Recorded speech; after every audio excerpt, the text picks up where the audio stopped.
What if everything you thought you knew about reality was only a fraction of the story?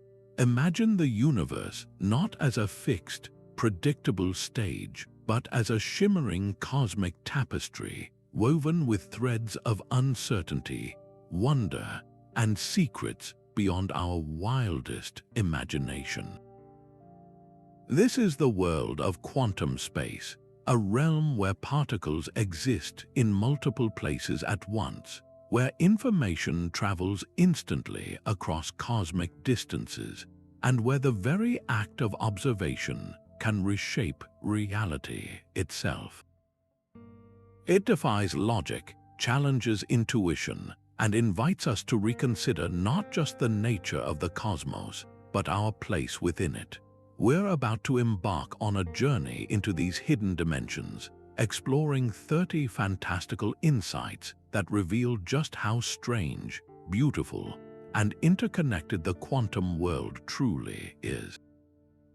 What if multiple universes are unfolding at this very moment, each hosting a different version of you? How is it possible for particles to communicate across billions of light years, as though bound by an invisible thread? Could it be that emptiness is not empty at all, but brimming with fleeting particles borrowing energy from the future? These aren't just abstract questions, they're gateways to understanding the fundamental fabric of existence, ideas that have puzzled the greatest scientific minds for over a century, and continue to inspire awe and curiosity today. This video is your invitation to dive deep into the mysteries of quantum space, where cutting-edge physics meets imaginative speculation. We'll traverse concepts that sound like science fiction but are grounded in rigorous experiment and profound theory, from the spooky connections of quantum entanglement to the infinite possibilities of the multiverse, from the ghostly phenomenon of quantum tunneling to the revolutionary potential of quantum computing. Each insight will build on the last, creating a rich and layered understanding of a reality far more magnificent and mysterious than we once believed. So open your mind, suspend your expectations, and join me on this thought-provoking adventure. What we discover may just change how you see everything. Imagine a cat sealed inside a box with a tiny, unpredictable amount of radioactive material. If the material decays, a mechanism releases poison. If it doesn't, the cat lives. According to the rules of quantum mechanics, until someone opens the box to look, that cat is not just alive or dead, it is, in a very real sense, both at once. This is Schrödinger's famous and famously unsettling thought experiment, designed to highlight a truth so bizarre it seems to belong to fantasy: the principle of quantum superposition. At the subatomic level, particles like electrons or photons don't have to choose a single state, like a single location or a specific energy level. They can exist in a blend of all possible states simultaneously, a condition described by their wave function. It's not that we don't know which state they're in, it's that they literally inhabit all possibilities at once until the moment they are observed. This isn't some abstract mathematical trick. It's a fundamental property of nature that has been proven repeatedly in laboratories around the world. The most iconic demonstration is the double-slit experiment. When you fire particles like electrons one by one at a barrier with two slits, you might expect each electron to go through one slit or the other and create two tidy clusters on a detector screen behind it. But that's not what happens. Instead, over time, the electrons build up an interference pattern, a series of stripes, as if each individual electron had gone through both slits at the same time and interfered with itself like a wave would. It exists in a superposition of paths. The truly mind-bending part comes when you try to watch it happen. The moment you place a detector to see which slit each electron goes through, the interference pattern vanishes. The act of measurement, of observation, forces the electron to pick a single reality. It collapses the wave function from a spread-out cloud of possibilities into one definite outcome. As the pioneering physicist Niels Bohr once said, "Anyone who is not shocked by quantum theory has not understood it." This behavior challenges the very core of our classical, everyday perception, where objects are in one place at one time. The implications of this are staggering and are already moving from theoretical curiosity to technological revolution. This ability to be in multiple states at once is the very engine of quantum computing.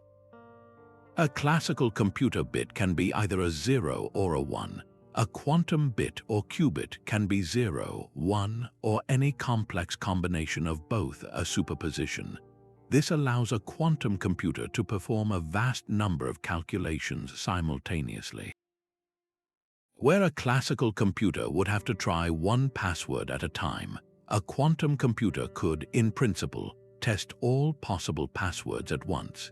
It leverages the art of being everywhere at once to solve problems in medicine, materials science, and cryptography that are completely intractable for even the most powerful supercomputers we have today. So what does this mean for us beyond the circuitry of advanced machines? It invites a profound shift in perspective. How would our daily lives change if we truly embraced the idea of multiple possibilities existing at once, rather than rigidly insisting on a single, fixed outcome?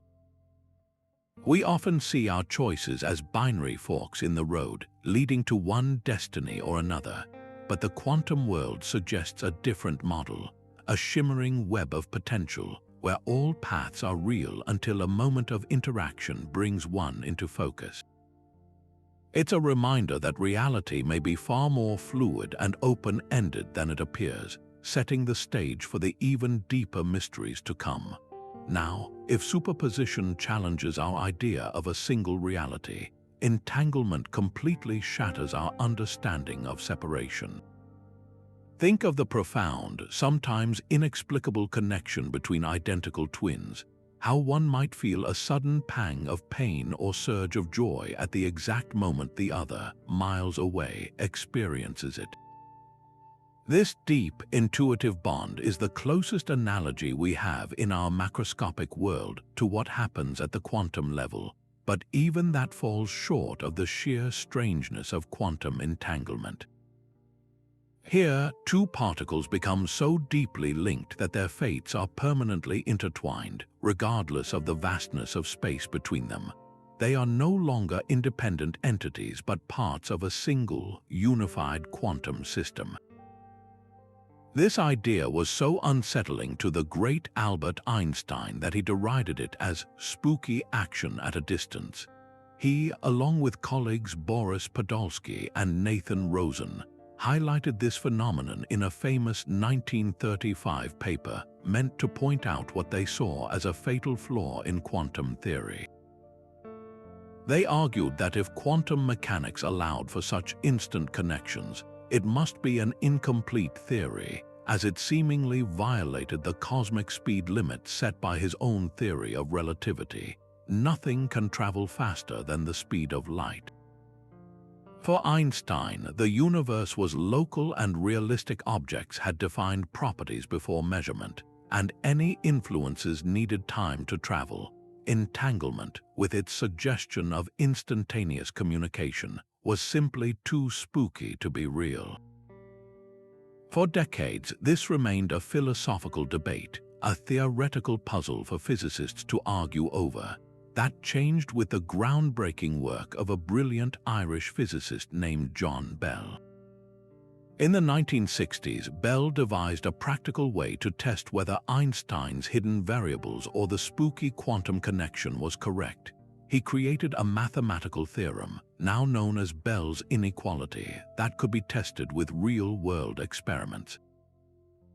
The essence was this: if local hidden variables existed, the results of certain particle measurements would stay within a specific statistical limit.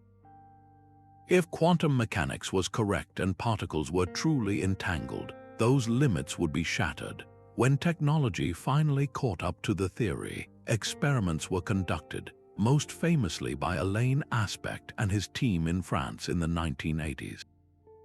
The results were clear and revolutionary. Bell's inequalities were violated. The universe had chosen spookiness. Measurements on one entangled particle, like its spin or polarization, immediately influenced its partner, even if that partner was on the other side of the laboratory or, in later experiments, many kilometers away. This connection is instantaneous, operating outside the constraints of space and time as we understand them. It's not that some unknown signal is traveling faster than light. It's that the entangled particles do not communicate at all.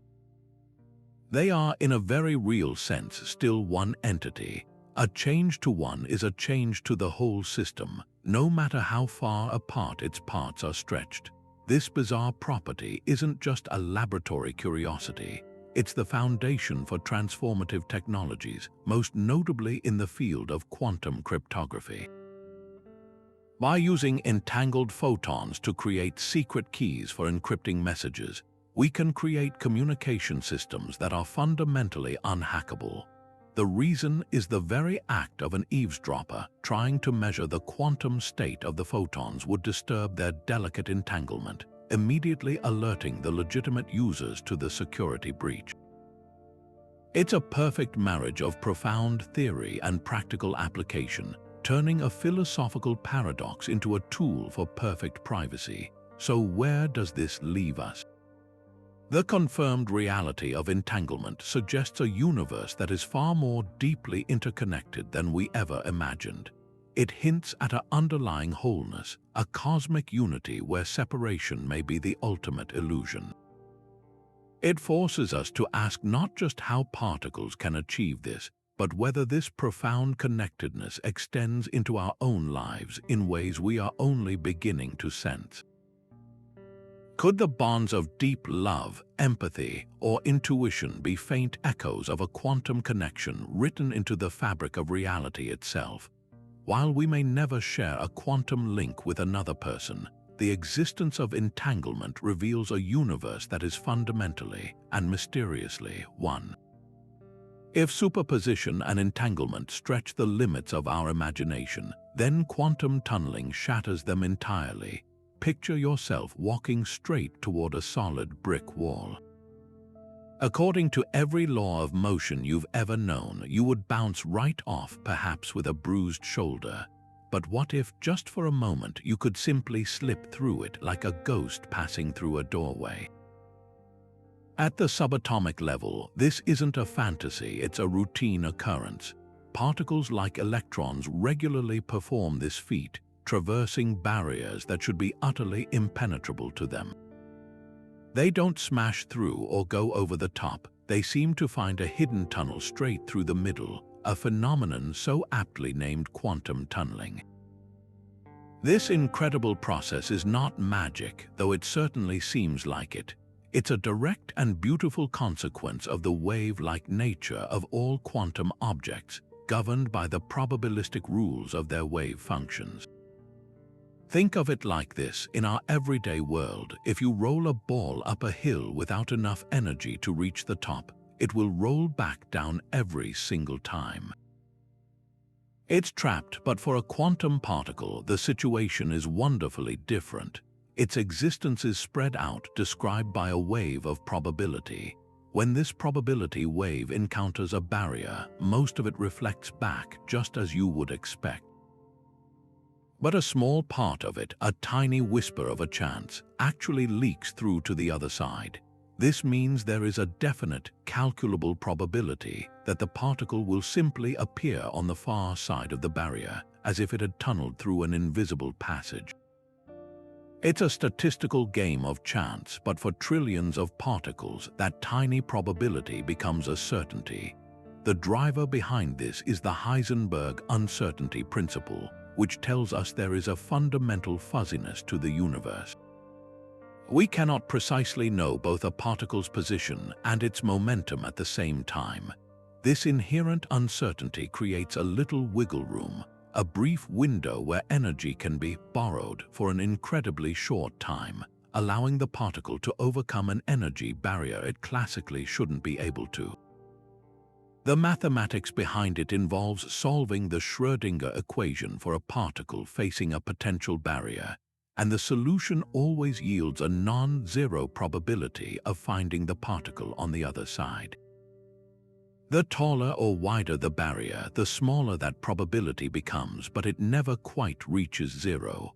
While this sounds like an abstract quantum quirk, it is quite literally the reason we exist. At the heart of every star, including our Sun, hydrogen nuclei need to fuse together to create helium and release the energy that lights the cosmos. There's a problem, though. The positively charged protons in these nuclei fiercely repel each other due to the electromagnetic force. The energy required to push them close enough for the strong nuclear force to take over and bind them is enormous, far greater than the average energy of particles jostling around in the Sun's core. Classically, nuclear fusion should be impossible in the Sun, but thanks to quantum tunneling, those protons have a small but persistent chance of tunneling through that repulsive energy barrier. This process happens constantly, powering the stars and bathing planets in life-giving light. As the physicist Sir Arthur Eddington once speculated about stellar energy, it is tunneling that provides the tunnel through which stars light their fires. Without it, the universe would be dark, cold, and lifeless. This quantum marvel is not just confined to distant stars, it's at work in the palm of your hand. The modern transistor, the fundamental building block of every computer chip and electronic device, relies on tunneling. Flash memory, which stores data in your phone and USB drives, uses tunneling to move electrons through an insulating barrier to represent the ones and zeros of digital information. Scanning tunneling microscopes allow scientists to create breathtakingly detailed images of surfaces at the atomic level by precisely measuring the tunneling current of electrons. It's a tool that has revolutionized materials science and nanotechnology, letting us see and manipulate the atomic world. So what can this teach us? Quantum tunneling is a powerful metaphor for overcoming obstacles that appear insurmountable. It shows us that persistence, even in the face of overwhelming odds, can yield results that seem to defy logic. The particle doesn't necessarily need to be more powerful or energetic to succeed. It just needs to keep trying, leveraging the fundamental probabilities of the universe. What barriers in our own lives, whether personal, creative, or intellectual, might we tunnel through if we approach them with a similar tenacity? This incredible insight reveals that the quantum world is not some distant, irrelevant realm. Its strange and beautiful rules are woven into the very fabric of our existence, from the largest stars to the smallest devices, reminding us that impossibility is often just a classical illusion. Just when you thought the quantum world couldn't get any stranger, it presents us with perhaps the most staggering possibility of all, that our universe is not alone. Every choice you make, from what you had for breakfast this morning to the life-altering decisions that shaped your path, might not simply create a different future in this timeline. According to one profound interpretation of quantum mechanics, each possibility actualizes into its own entirely separate, fully real universe. This is the concept of the multiverse, a cosmic reality where infinite versions of you are living out every conceivable variation of your life, each in their own parallel world. It's an idea that transforms the quantum weirdness of superposition from a microscopic curiosity into a statement about the entire architecture of existence. This radical vision stems directly from a problem we've already encountered, the measurement problem.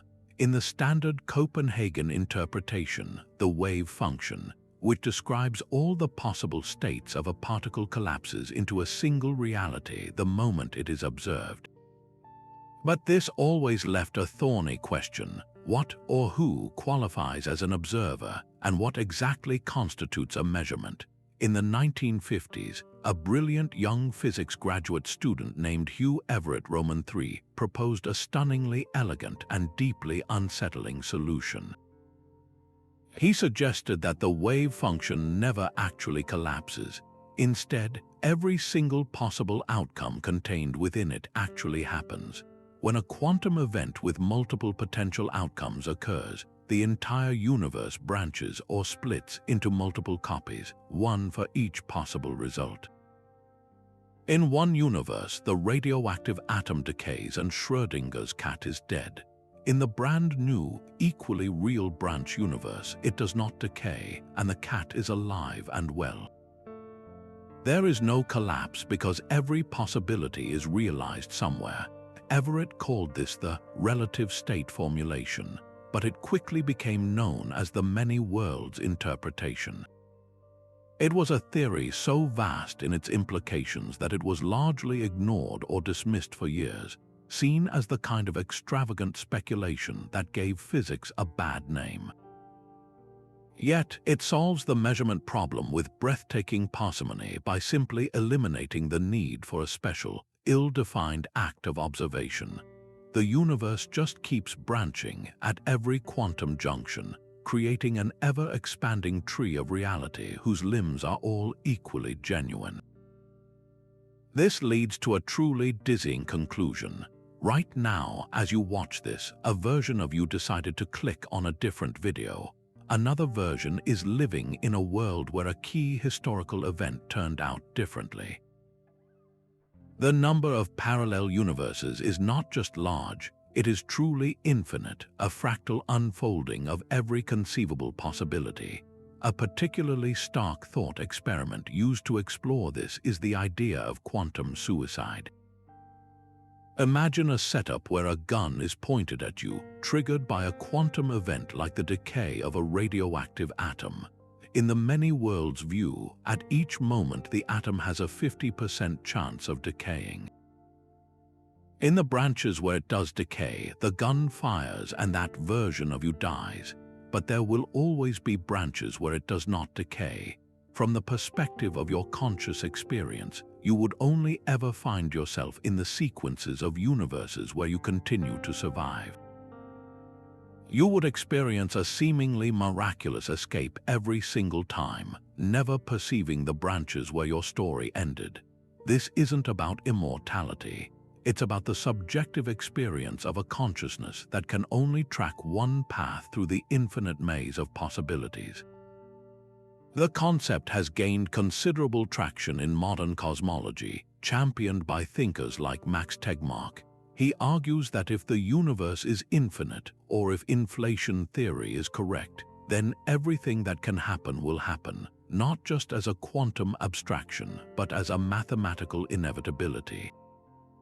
He categorizes different types of multiverses, from the inflationary multiverse spawned by eternal inflation to the ultimate multiverse of all possible mathematical structures. The many worlds interpretation fits neatly into this grand cosmological picture, suggesting that quantum mechanics isn't just a theory of the small, but a theory of everything, with each quantum decision generating new universes in an unending cosmic proliferation. This incredible idea has leaped from the pages of physics journals straight into our popular culture because it resonates with something deep within us. Films like Everything Everywhere All at Once explore the emotional weight and existential chaos of infinite selves. Stories like Sliding Doors or the Rick and Morty series play with the narrative possibilities of jumping between timelines. These aren't just fun diversions, they are a cultural working through of a scientific concept that fundamentally challenges our notion of self. It forces a profound question. If there are infinite versions of you out there, who are you really? Are you the sum of all your choices, or just the single thread of experience you are conscious of?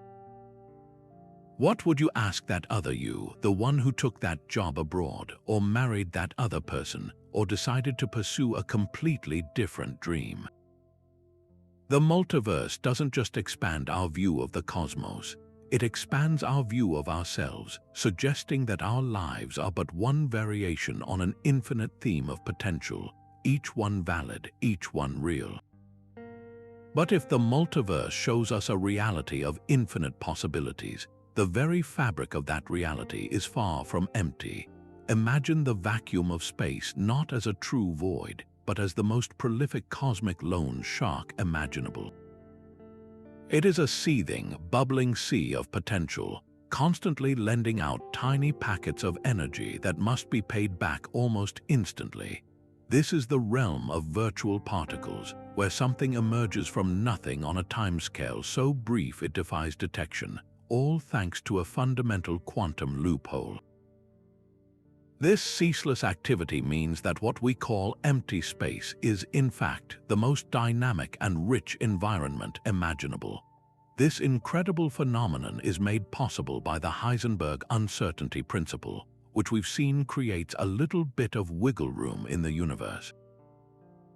There's a specific form of this principle that deals with energy and time. It states that we cannot precisely know both the exact energy of a system and the exact time for which that energy exists. This inherent fuzziness allows for a breathtaking possibility. Energy can be borrowed from nowhere so long as it is paid back within an incredibly short window. The smaller the amount of energy borrowed, the longer the loan can last, and vice versa. This temporary energy debt can manifest as pairs of particles, a particle and its antiparticle, like an electron and a positron popping into existence literally out of nothing. They are called virtual because they are fleeting borrowers, not permanent residents. They exist just long enough to satisfy the uncertainty principle before they inevitably collide and annihilate each other, returning the energy to the vacuum from which it came. These quantum fluctuations are not just a theoretical fantasy, they have real, measurable effects on the universe. In fact, they are the hidden mechanics behind every fundamental force we know. Take electromagnetism, for instance. How do two electrons, both negatively charged, know to repel each other? In the classical view, they just sense each other's fields. But in quantum field theory, the force is mediated by an exchange of virtual photons. Think of two people standing on skateboards throwing a heavy ball back and forth. With each throw and catch, they push each other apart. The virtual photons are that ball, the force carriers that are constantly being borrowed from the vacuum to transmit the electromagnetic force. The same is true for the strong nuclear force, mediated by virtual gluons, and the weak nuclear force, mediated by virtual W and Z bosons. These virtual particles are the unseen workforce that builds the structure of our reality. One of the most elegant demonstrations of this seething vacuum is the Casimir effect, a stunning experiment you can almost do on your kitchen table. Imagine two uncharged, perfectly smooth metal plates placed incredibly close together in a vacuum. Classical physics would say nothing should happen between them. But the quantum vacuum tells a different story. In the empty space outside the plates, virtual particles of all wavelengths can pop in and out. In the narrow gap between the plates, however, only virtual particles with specific wavelengths that fit perfectly between them can appear, much like how only certain musical notes can resonate in a flute. This means there is a greater density of virtual particle activity outside the plates than between them. This difference in pressure literally pushes the plates together. It's a measurable physical force caused solely by the energy of nothingness. The great physicist Richard Feynman captured this perfectly when he said, "The vacuum is a much more complicated thing than you thought. It's full of all kinds of junk, and it's full of virtual particles." Perhaps the most profound consequence of this quantum lending library is Hawking radiation, the process by which black holes are not so black after all. Normally, a virtual particle pair appears and annihilates so quickly that the energy debt is repaid without a trace. But right at the edge of a black hole's event horizon, the point of no return, something extraordinary can happen. One particle of the pair might fall into the black hole while the other escapes into space. The particle that falls in has negative energy, which effectively reduces the black hole's mass. The particle that escapes becomes real, taking a tiny bit of the black hole's energy with it. To an outside observer, it looks as if the black hole is emitting radiation, slowly losing mass and energy over astronomical timescales until it eventually evaporates completely. This means that the most terrifyingly destructive objects in the universe are ultimately being undone by the gentle, persistent flickering of virtual particles in the void. So this forces us to ask a deeply philosophical question that physics has answered empirically. Is true emptiness even possible? The answer, according to quantum mechanics, is a resounding no. There is no such thing as a perfect vacuum, a true state of nothing. Every cubic centimeter of space, from the vast stretches between galaxies to the air-filled room around you, is a teeming foam of virtual particles flashing in and out of existence. The universe is built on a foundation of borrowed energy and fleeting creation, a constant, vibrant dance between being and non-being. This insight completely upends our classical notion of empty space, revealing it not as a passive stage but as the most active participant in the cosmic drama. This strange dance between being a particle and a wave isn't just a quirk of light. It turns out this dual nature is a fundamental property of everything in the universe, a revolutionary idea proposed by a French prince and physicist named Louis de Broglie.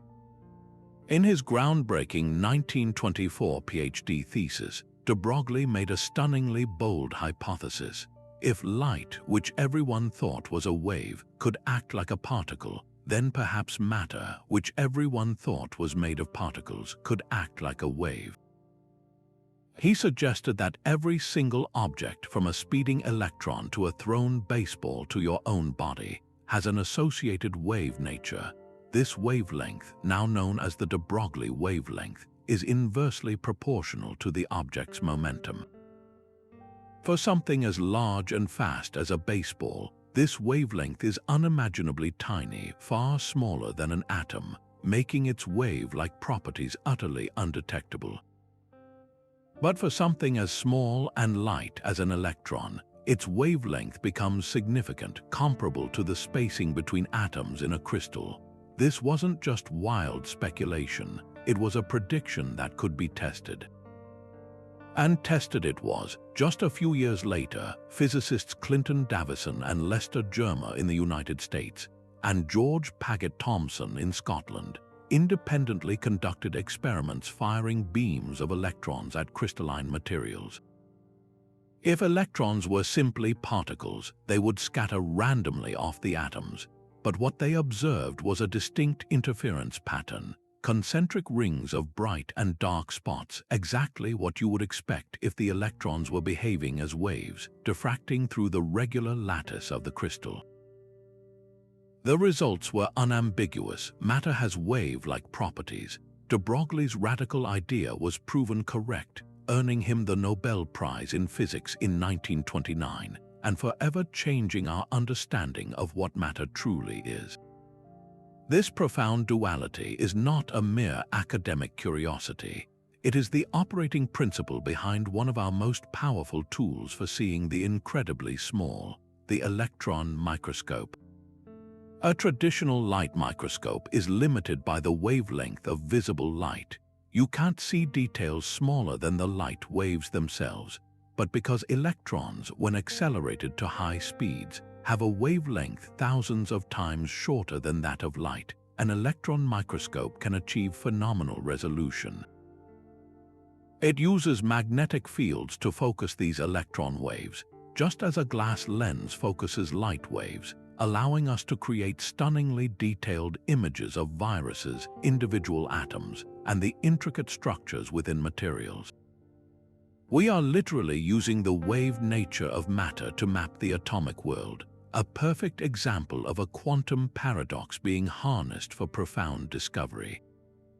The story of this revelation, however, begins over a century earlier with a classic experiment that first exposed this schism in nature's character. In the early 1800s, an English polymath named Thomas Young performed what is now famously known as the double-slit experiment with light. He shone a beam of light through two closely spaced parallel slits in a screen and observed the pattern it created on a wall behind it.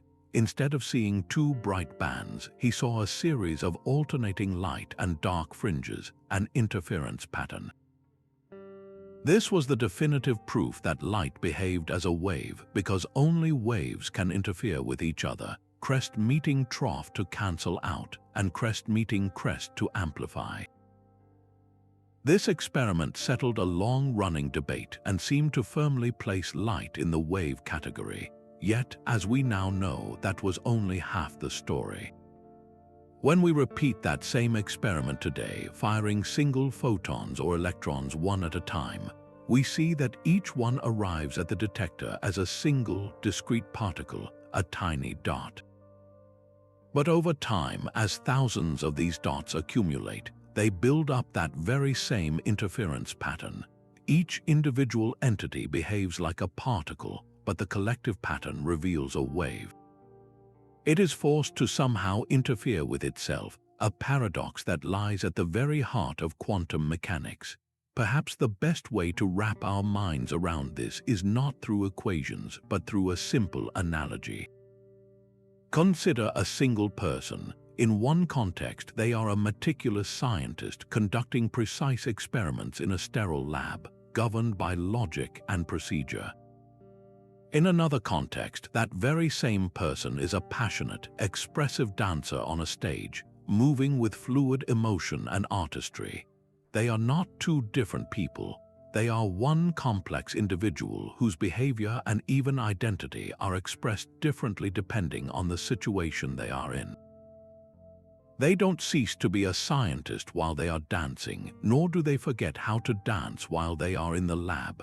Their full nature contains both capabilities, and the context determines which one comes to the forefront. This is the essence of wave-particle duality. An electron is not sometimes a particle and sometimes a wave. It is always a quantum object whose full nature encompasses both possibilities.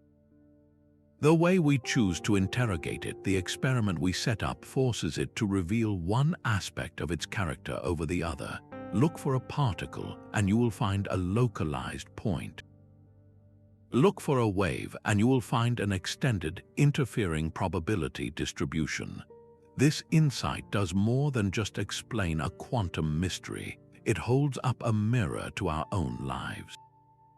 We all contain multitudes and play different roles depending on our environment. You might be a leader at work, a caretaker at home, a student in a classroom, and a quiet dreamer when you're alone. These are not conflicting identities, they are complementary facets of a whole person. The quantum world reminds us that reality is not a fixed, one-dimensional stage. What we perceive is deeply intertwined with how we choose to look at it. The universe presents different faces depending on the questions we ask, revealing a richness and a depth that encourages us to never settle for a single, simple perspective. But if every object, from an electron to a person, possesses this strange quantum wave nature, why does our everyday world feel so solid, predictable, and decidedly un-quantum? We never see baseballs simultaneously hitting a bat and missing it, or cats being both alive and dead in a visible, tangible way. The transition from the fuzzy quantum realm to the definite classical world we experience is one of the deepest puzzles in physics, and the key to solving it lies in a process known as quantum decoherence. Think of it like a grand orchestra warming up before a performance.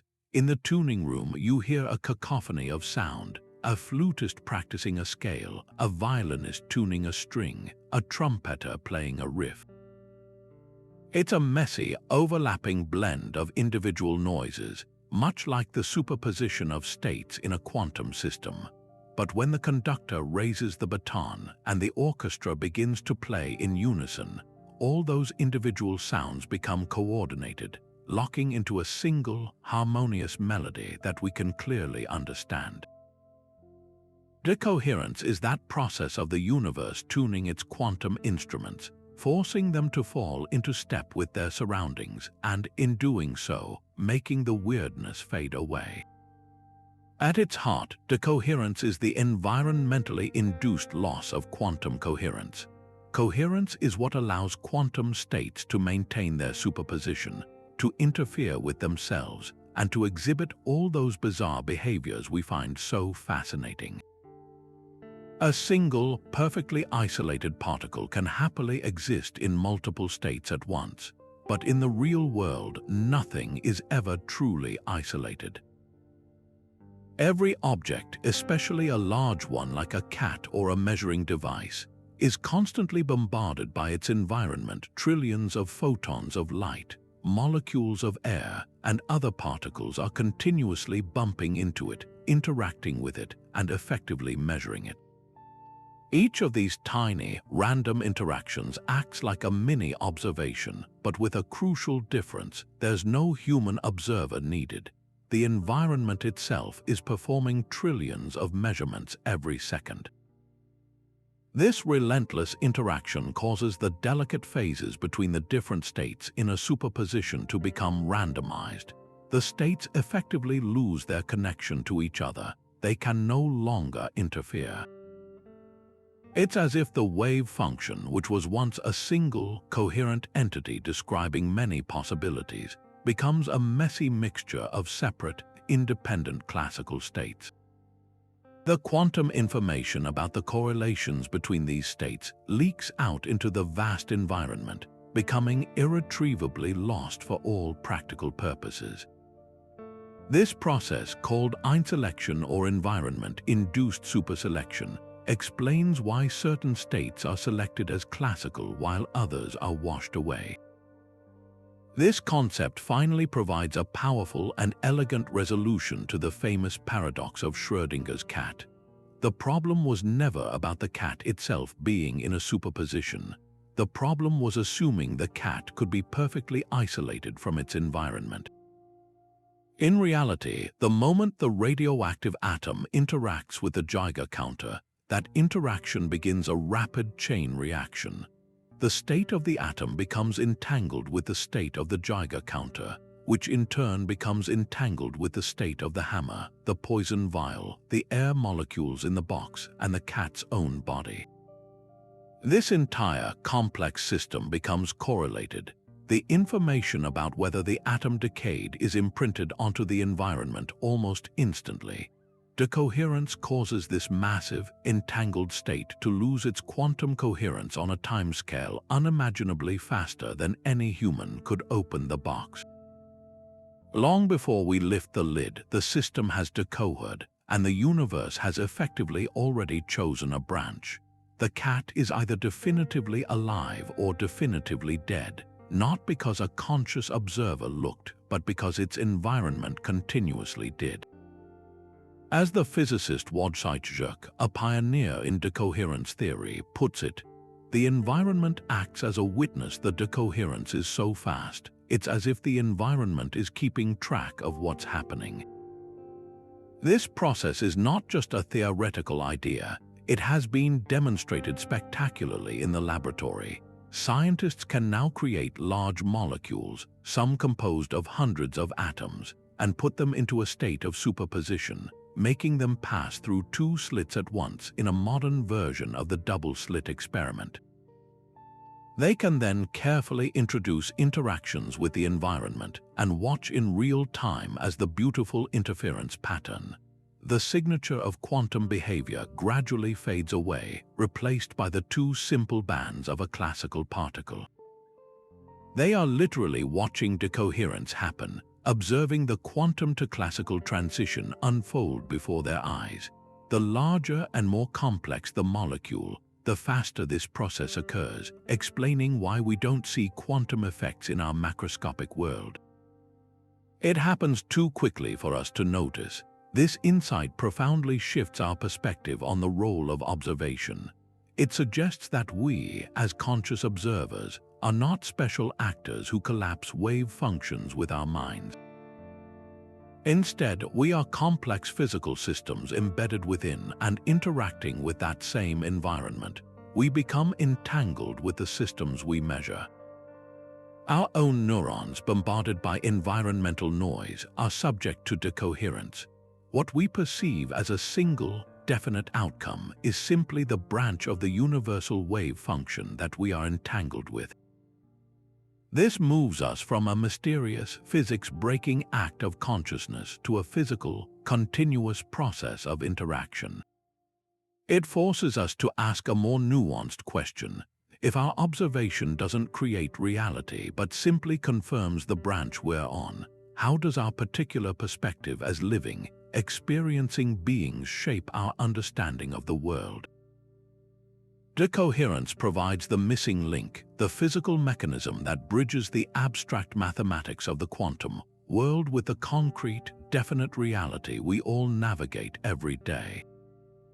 This brings us to one of the most provocative and debated questions in all of science. Does the act of observation itself, the simple act of looking, actually create reality? We've seen how measurement forces a quantum system to choose a state. But what if it's more profound than that? What if there is no definite reality until a conscious mind perceives it? This is the heart of the observer effect, an idea that pushes the boundaries of physics and philosophy, suggesting that consciousness is not a passive witness but an active participant in shaping the cosmos. This perspective finds its strongest voice in the Copenhagen interpretation, the orthodox view of quantum mechanics championed by Niels Bohr and Werner Heisenberg. In this framework, a particle does not possess definite properties like position or momentum prior to being measured. Instead, it exists in a cloud of potentialities described by its wave function. It is only at the moment of measurement that this wave function collapses into a single, concrete reality. The act of observation is the trigger. For the Copenhagen school, it is meaningless to talk about what an electron is doing when we're not looking. The question itself has no answer. Physics can only describe what we observe, not some independent, hidden reality. This was a radical departure from centuries of scientific thought, which assumed the universe existed in a definite state whether humans were there to see it or not. This line of thinking was taken to its most extreme conclusion by two towering figures in mathematical physics, John von Neumann and Eugene Wigner. They pointed out a logical chain that is difficult to break. A particle is measured by a Geiger counter. The Geiger counter is made of atoms which themselves obey quantum mechanics, so the particle and the Geiger counter become an entangled quantum system.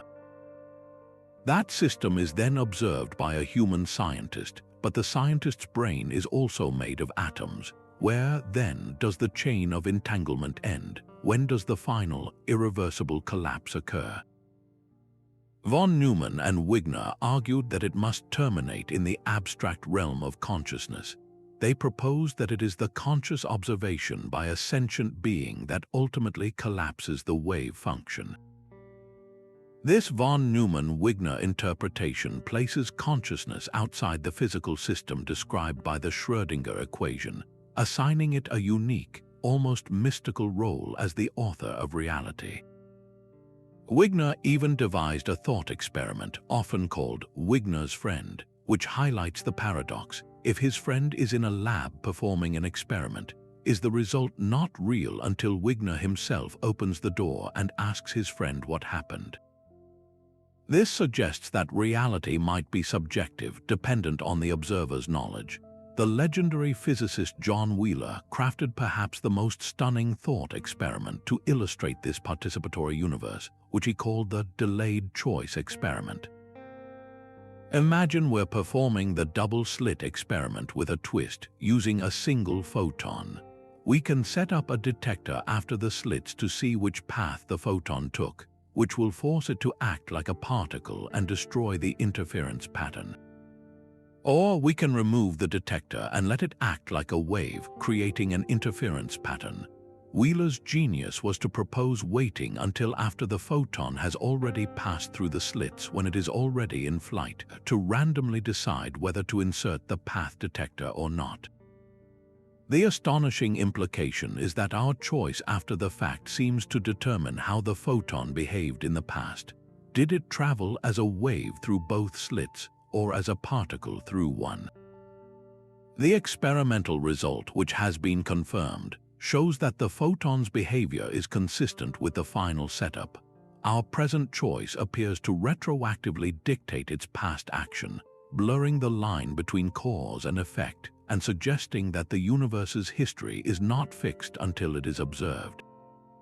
A more modern and even more baffling demonstration of this is the quantum eraser experiment. Here, information about which path a particle took is recorded, but then systematically erased after the particles have already been detected. When this which path information is erased, the interference pattern, the signature of wave-like behavior, miraculously reappears in the data.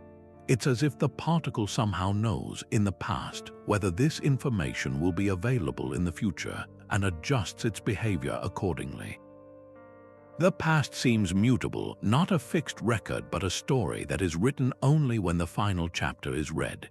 So what are we to make of all this? The more conservative view, supported by decoherence, is that observation is simply a physical interaction, not requiring consciousness.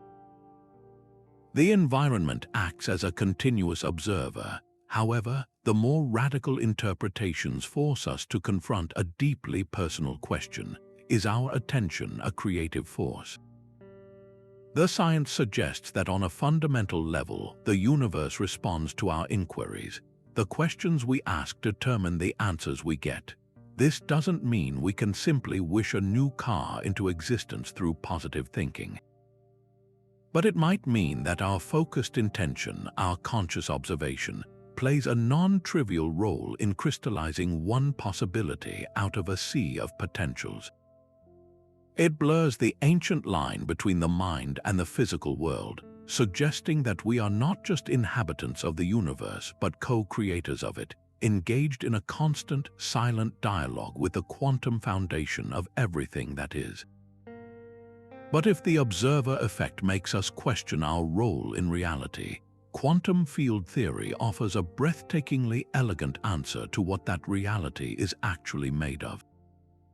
Forget the idea of the universe as a collection of tiny, solitary billiard balls. Instead, picture a vast, infinite, and invisible cosmic ocean. This ocean is not made of water, but of something far more fundamental: fields. These fields, an electron field, a quark field, an electromagnetic field, stretch throughout all of space and time, even in what we perceive as a perfect vacuum.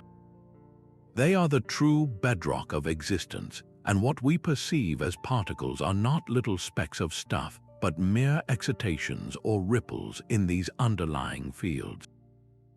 An electron is simply a localized vibration in the everywhere present electron field. A photon is a tiny wave packet traveling through the electromagnetic field. Every particle of matter and every carrier of force is just a note played on its own unique field, a temporary knot of energy in this silent, shimmering fabric of reality. This is the revolutionary framework of quantum field theory, or QFT, and it represents the most accurate and comprehensive description of the universe humanity has ever devised. The development of this idea was a monumental leap forward, born from the need to reconcile quantum mechanics with Einstein's special relativity. Pioneers like Paul Dirac took the first steps. His famous Dirac equation wasn't just a description of the electron, it was a revelation. It naturally predicted the existence of antimatter, the positron, a mirror image particle with opposite charge before it had ever been observed. This was a stunning triumph for theory-guiding experiment, but it was the work of many others, including Richard Feynman, Julian Schwinger, and Shinichiro Tominaga, that fully fleshed out the theory. Feynman, in particular, gave us an intuitive and powerful way to visualize these complex particle interactions through his famous diagrams. A Feynman diagram is more than just a picture. It's a precise mathematical recipe showing how particles interact by exchanging other particles, calculating the probabilities of every possible event, from the scattering of electrons to the creation of matter from pure energy. At the heart of this framework lies perhaps the most famous field of all, the Higgs field. Imagine this field not as an ocean, but as a vast, invisible crowd of paparazzi evenly spread throughout the entire universe. Most fundamental particles, like electrons and quarks, are like glamorous celebrities trying to move through this crowd. The paparazzi, the Higgs field cluster around them, interacting with them and slowing them down. This resistance to motion is what we experience as mass. A particle that interacts strongly with the Higgs field, like a top quark, has a great deal of mass and moves through the cosmic crowd with great difficulty. A particle that interacts very weakly, like a photon, has no mass at all and zips through the crowd completely unnoticed, traveling at the ultimate speed limit of the universe. The discovery of the Higgs boson at CERN in 2012 was a monumental moment. That particle is not the field itself, but a localized excitation of it, a ripple so strong we could detect it, definitive proof that the Higgs field is real and that this elegant mechanism for granting mass is correct. This field-based view also provides a beautifully unified understanding of the forces that govern the cosmos. Forces are not magical actions at a distance. They are mediated by the exchange of particles that are themselves excitations in their own force fields. The electromagnetic force, for instance, is carried by photons, which are ripples in the electromagnetic field. Two electrons repel each other because they are constantly tossing these virtual photons back and forth, like two skaters throwing a ball between them, pushing each other apart with each exchange. The strong nuclear force, which glues protons and neutrons together inside atomic nuclei, is carried by particles called gluons. The weak nuclear force, responsible for radioactive decay, is carried by the W and Z bosons. Even the proposed carrier for gravity, the graviton, would be an excitation in a gravitational field. In this way, quantum field theory doesn't just describe particles, it seamlessly weaves together matter and force into a single, magnificent tapestry. This profound shift in perspective invites a much broader question, one that reaches beyond the physics lab. We now understand that our reality is permeated by invisible fields whose vibrations create everything we see and touch. But what other unseen fields might be influencing our lives in ways we are only beginning to sense? We are constantly bathed in the electromagnetic fields of our devices, the gravitational field of our planet, and the quantum fields that underpin every atom in our bodies. This knowledge encourages a deeper appreciation for the hidden connections that bind the universe together, suggesting that the solid world we experience is just the visible peak of a much deeper and more dynamic hidden reality, a world of infinite potential waiting to be excited. Yet for all its breathtaking ambition, string theory presents us with a profound and puzzling trade-off.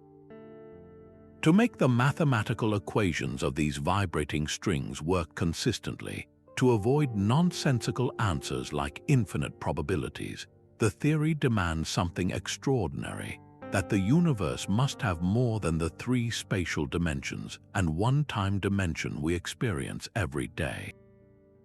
The mathematics of string theory is only stable and consistent in 10 or even 26 dimensions. This immediately raises an obvious and fascinating question. if these extra dimensions are real, where are they? Why don't we see them or trip over them? The leading solution to this puzzle is a concept known as compactification. The idea is that these extra dimensions are not vast, expansive arenas like the length, width, and depth we know. Instead, they are curled up or compactified into an unimaginably tiny space at a scale so small called the Planck length that they are completely hidden from our view. To grasp this, imagine a long, stretched-out garden hose. If you are standing very far away, the hose looks like a one-dimensional line. You can only describe your position along its length. But if an ant were crawling on that same hose, it would experience a completely different reality.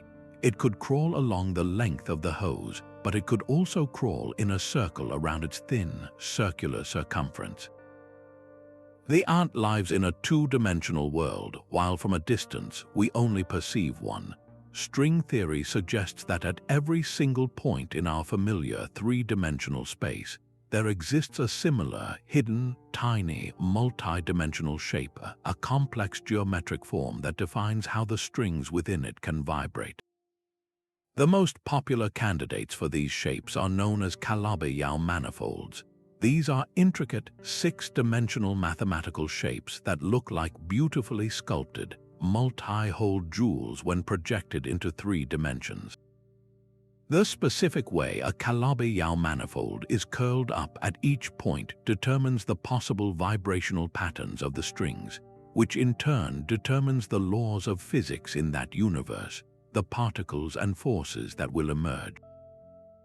The hope is that one particular Calabi-Yau shape will yield exactly the vibrational spectrum of our standard model, a monumental challenge that theorists are still working on. This drive to unify all of nature's forces under one elegant framework is the ultimate goal of string theory, and its greatest potential prize is the inclusion of gravity. For decades, the two pillars of modern physics, quantum mechanics, which rules the tiny world of particles, and general relativity, which describes the large-scale universe of gravity and spacetime, have been stubbornly incompatible. When physicists try to apply quantum rules to gravity, their equations break down, producing infinities that make no sense, particularly in extreme environments like the center of a black hole or the moment of the Big Bang. String theory naturally and elegantly includes a particle with the exact properties of the hypothesized graviton, the quantum carrier of the gravitational force. In this framework, gravity emerges from the particular way strings vibrate and interact. For the first time, we have a theory that doesn't just paste gravity onto a quantum picture, but generates it from the same fundamental principle. This is why many physicists, like the renowned theorist Brian Greene, have expressed such admiration for its beauty, often describing it as a compelling and deep mathematical narrative that could finally tell a complete story of the universe. The sheer speculative grandeur of string theory inevitably pulls our minds toward the realm of science fiction and profound possibility. If these extra dimensions are real, curled up all around us, could we ever find a way to access them? Could we ever probe or interact with them directly? While it remains firmly in the domain of theoretical exploration, some ideas suggest that if we could concentrate enough energy, far beyond anything our most powerful particle colliders can produce, we might be able to excite the vibrations of strings in a way that temporarily unfurls or enlarges a tiny region of these hidden dimensions. It's a concept that fuels the imagination, suggesting a future where the very fabric of reality could become a new frontier for exploration. This incredible theory, for all its current mathematical abstraction, offers a breathtaking glimpse into a potentially unified cosmos, where every particle, every force, and the very spacetime we inhabit are all harmonious notes played on the same vibrant, vibrating strings of reality.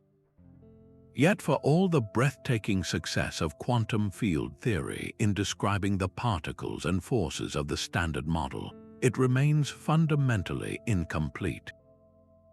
There is one force that stubbornly refuses to be neatly incorporated into the quantum framework, a force so familiar and yet so mysterious that its reconciliation with the quantum world represents the single greatest unsolved problem in all of theoretical physics: gravity.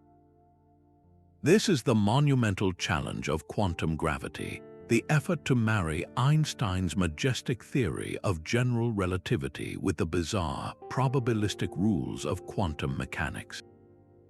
These two pillars of modern physics are both spectacularly successful in their own domains, but they are built on foundations that appear to be utterly incompatible, describing a universe that is split down the middle. On one hand, general relativity gives us a breathtaking vision of a dynamic, smooth, and geometric cosmos.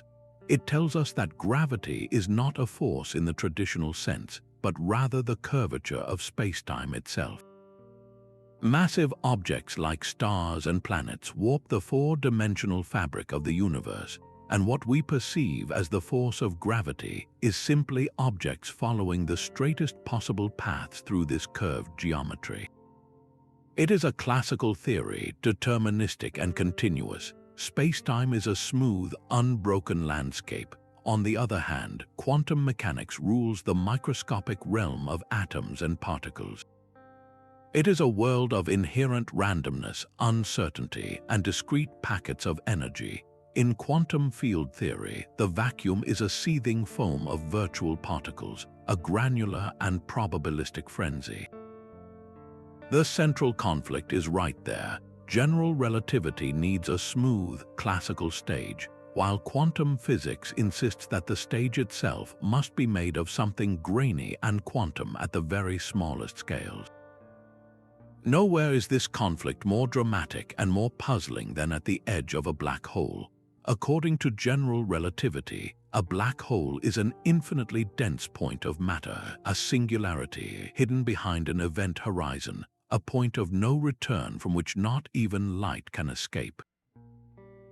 But what happens when we apply quantum mechanics to this scenario? The legendary Stephen Hawking asked this very question and made a shocking discovery. He realized that due to quantum fluctuations, black holes are not completely black. They should slowly emit radiation and eventually evaporate completely, vanishing from the universe. This Hawking radiation creates a profound paradox. The information about whatever matter fell into the black hole, whether it was a star, a book, or a laptop, seems to be lost forever when the black hole evaporates. This violates a fundamental tenet of quantum mechanics, the law of unitarity, which states that information cannot be destroyed.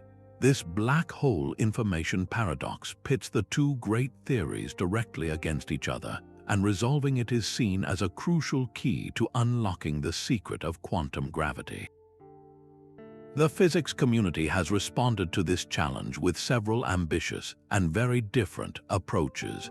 One major contender is string theory, which we've already explored, which replaces point-like particles with tiny vibrating strings in a higher dimensional space, naturally including a quantum carrier for gravity.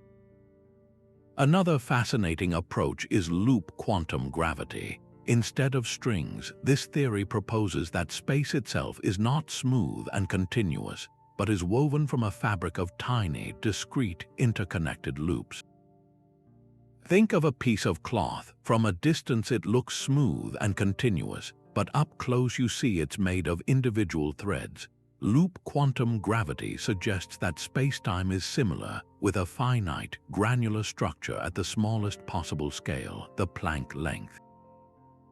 This quantizes geometry itself, preventing the formation of true singularities and offering a possible way to resolve the paradoxes of black holes and the Big Bang. To truly feel the strangeness at the heart of this problem, consider a simple thought experiment. What would happen if you fell into a black hole? From your perspective, according to general relativity, you would cross the event horizon without any dramatic event, at least initially. You would be pulled inexorably toward the central singularity, a journey often described as being spaghettified by intense tidal forces.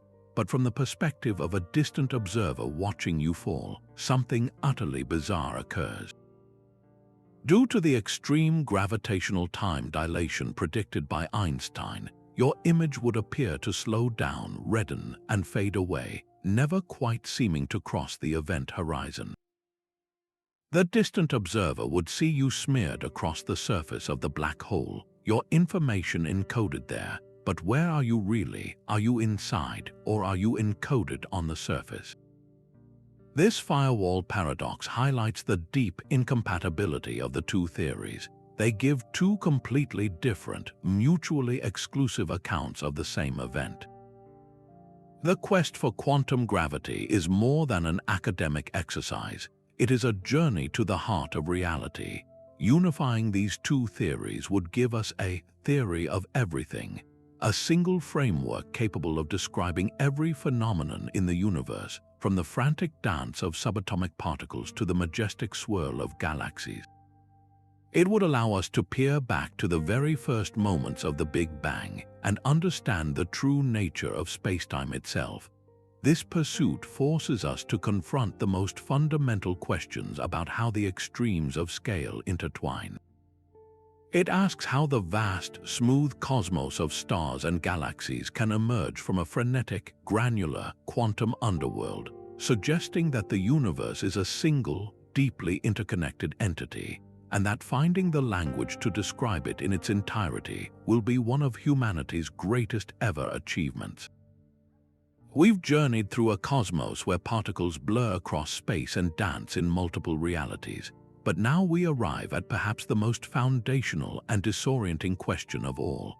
Does time itself, the very stage on which the universe plays out, truly exist as a fundamental building block of reality? Or is it, like temperature or pressure, an emergent property, a collective illusion that arises from a deeper, timeless quantum world? This is the radical proposition at the heart of quantum time. An insight that doesn't just tweak our understanding of the clock, but suggests that the clock may be a mirage, a story we tell ourselves to make sense of a universe that is, at its core, static and eternal. This idea finds a powerful, if daunting, expression in a single equation, the Wheeler-DeWitt equation, conceived by the brilliant physicists John Wheeler and Bryce DeWitt in the 1960s as an attempt to apply quantum rules to the entire cosmos. This equation is utterly unique because it contains no variable for time. It describes the wave function of the entire universe, a static object sometimes called the wave function of the universe, in a state of pure quantum possibility. But in this grand description, the parameter t for time simply vanishes. The equation suggests that at the most fundamental level, the universe isn't evolving in time. It just is in a fixed, unchanging quantum state that contains all possible configurations of matter and energy at once. This concept, known as quantum timelessness, is incredibly difficult to reconcile with our direct experience of a flowing, dynamic present. How do we get from this frozen, eternal block to the relentless forward march of seconds, days, and years that defines our lives? The key to bridging this gap may lie not in time itself, but in relationships. This is the profound perspective offered by physicists like Carlo Rovelli, who advocates for a relational theory of time. In this view, time does not exist as an independent entity that flows on its own, like a universal river. Instead, time emerges from the interactions between quantum events. We can only measure time by comparing the change of one system against the change of another. Your wristwatch measures time by counting the oscillations of a quartz crystal. A grandfather clock measures it by the swing of a pendulum. Without change, without something happening, the concept of time is meaningless. Rovelli uses a powerful analogy. Time is like the concept of up and down. Down is not an absolute direction in the universe. It is simply the direction toward the center of the nearest large gravitational body, like Earth. It's relational. In the same way, time is the direction in which entropy increases in our local corner of the universe, a measure of change and correlation between events. There is no master clock ticking for the cosmos. There are only countless tiny clocks, each measuring its own local time through its interactions with the world around it. We can see this relational nature at work even in the most precise timekeeping devices we have, atomic clocks. These marvels of engineering measure time by counting the vibrations of atoms, typically cesium or rubidium, as their electrons jump between defined energy levels. This is a fundamentally quantum process, but here's the catch: the rate of this quantum clock is not absolute. It is affected by its environment and its motion, a prediction of Einstein's theory of relativity that has been confirmed with stunning accuracy. If you take one atomic clock on a high-speed jet flight and leave another identical clock on the ground, the clock on the jet will have ticked slightly slower when they are compared upon landing. The faster you move, the slower your local time flows relative to a stationary observer. Even more bizarrely, a clock closer to a strong gravitational source like the Earth will tick slower than a clock further away. GPS satellites orbiting our planet have to constantly correct their internal clocks for both their speed and their weaker gravity relative to the surface. If they didn't, the entire system would become useless within minutes. This proves that there is no universal now.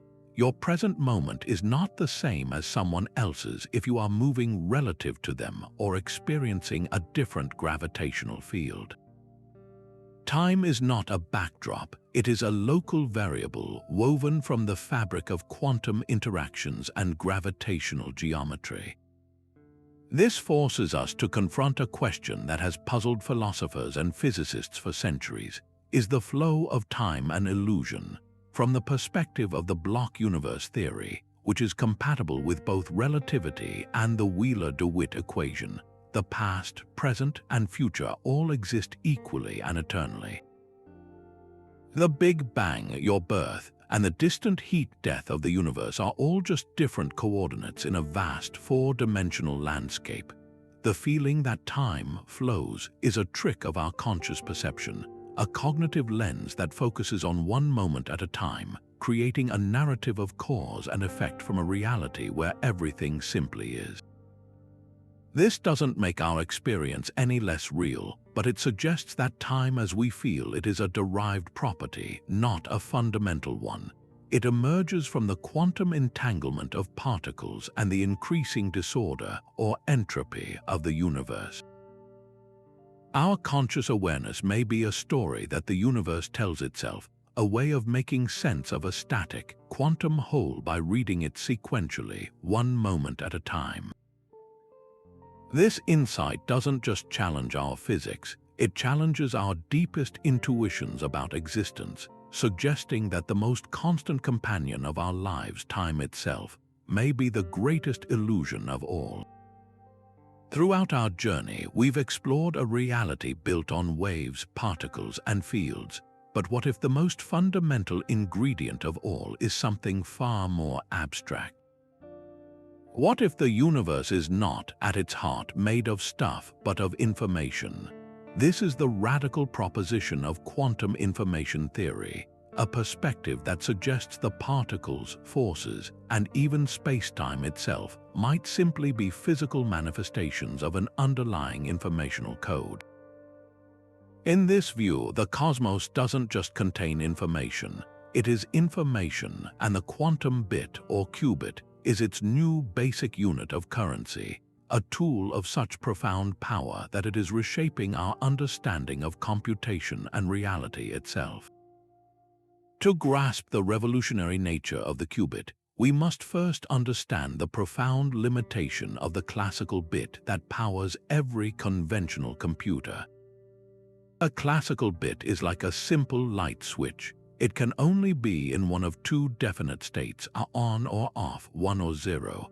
It is a binary choice, a single yes or no question answered. This is the bedrock of all digital information, from the text on your screen to the most complex video game. But this binary certainty is also a constraint.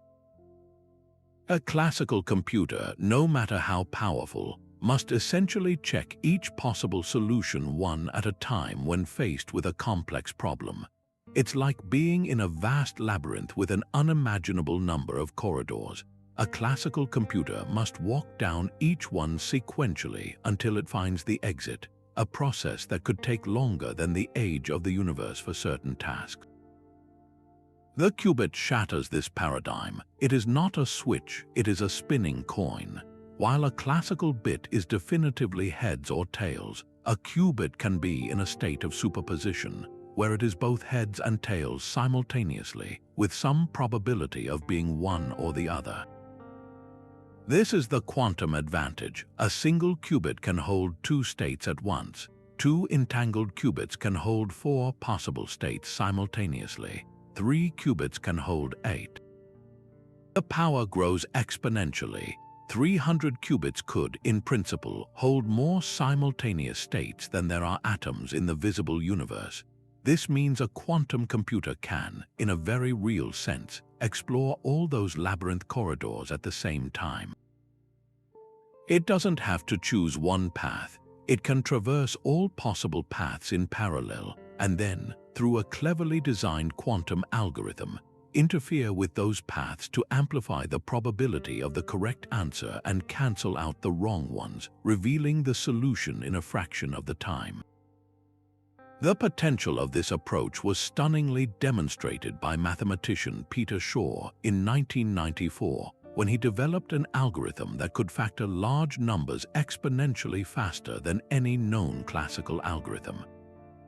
Why is this so monumental? Because the entire security of the modern internet, from your online banking to encrypted messages, relies on the fact that factoring a large number into its prime components is impossibly difficult for classical computers. It would take them millennia. Shor's algorithm, running on a sufficiently powerful quantum computer, could crack this fundamental encryption in hours or days, completely rewriting the rules of cybersecurity and forcing a global race to develop quantum-resistant encryption.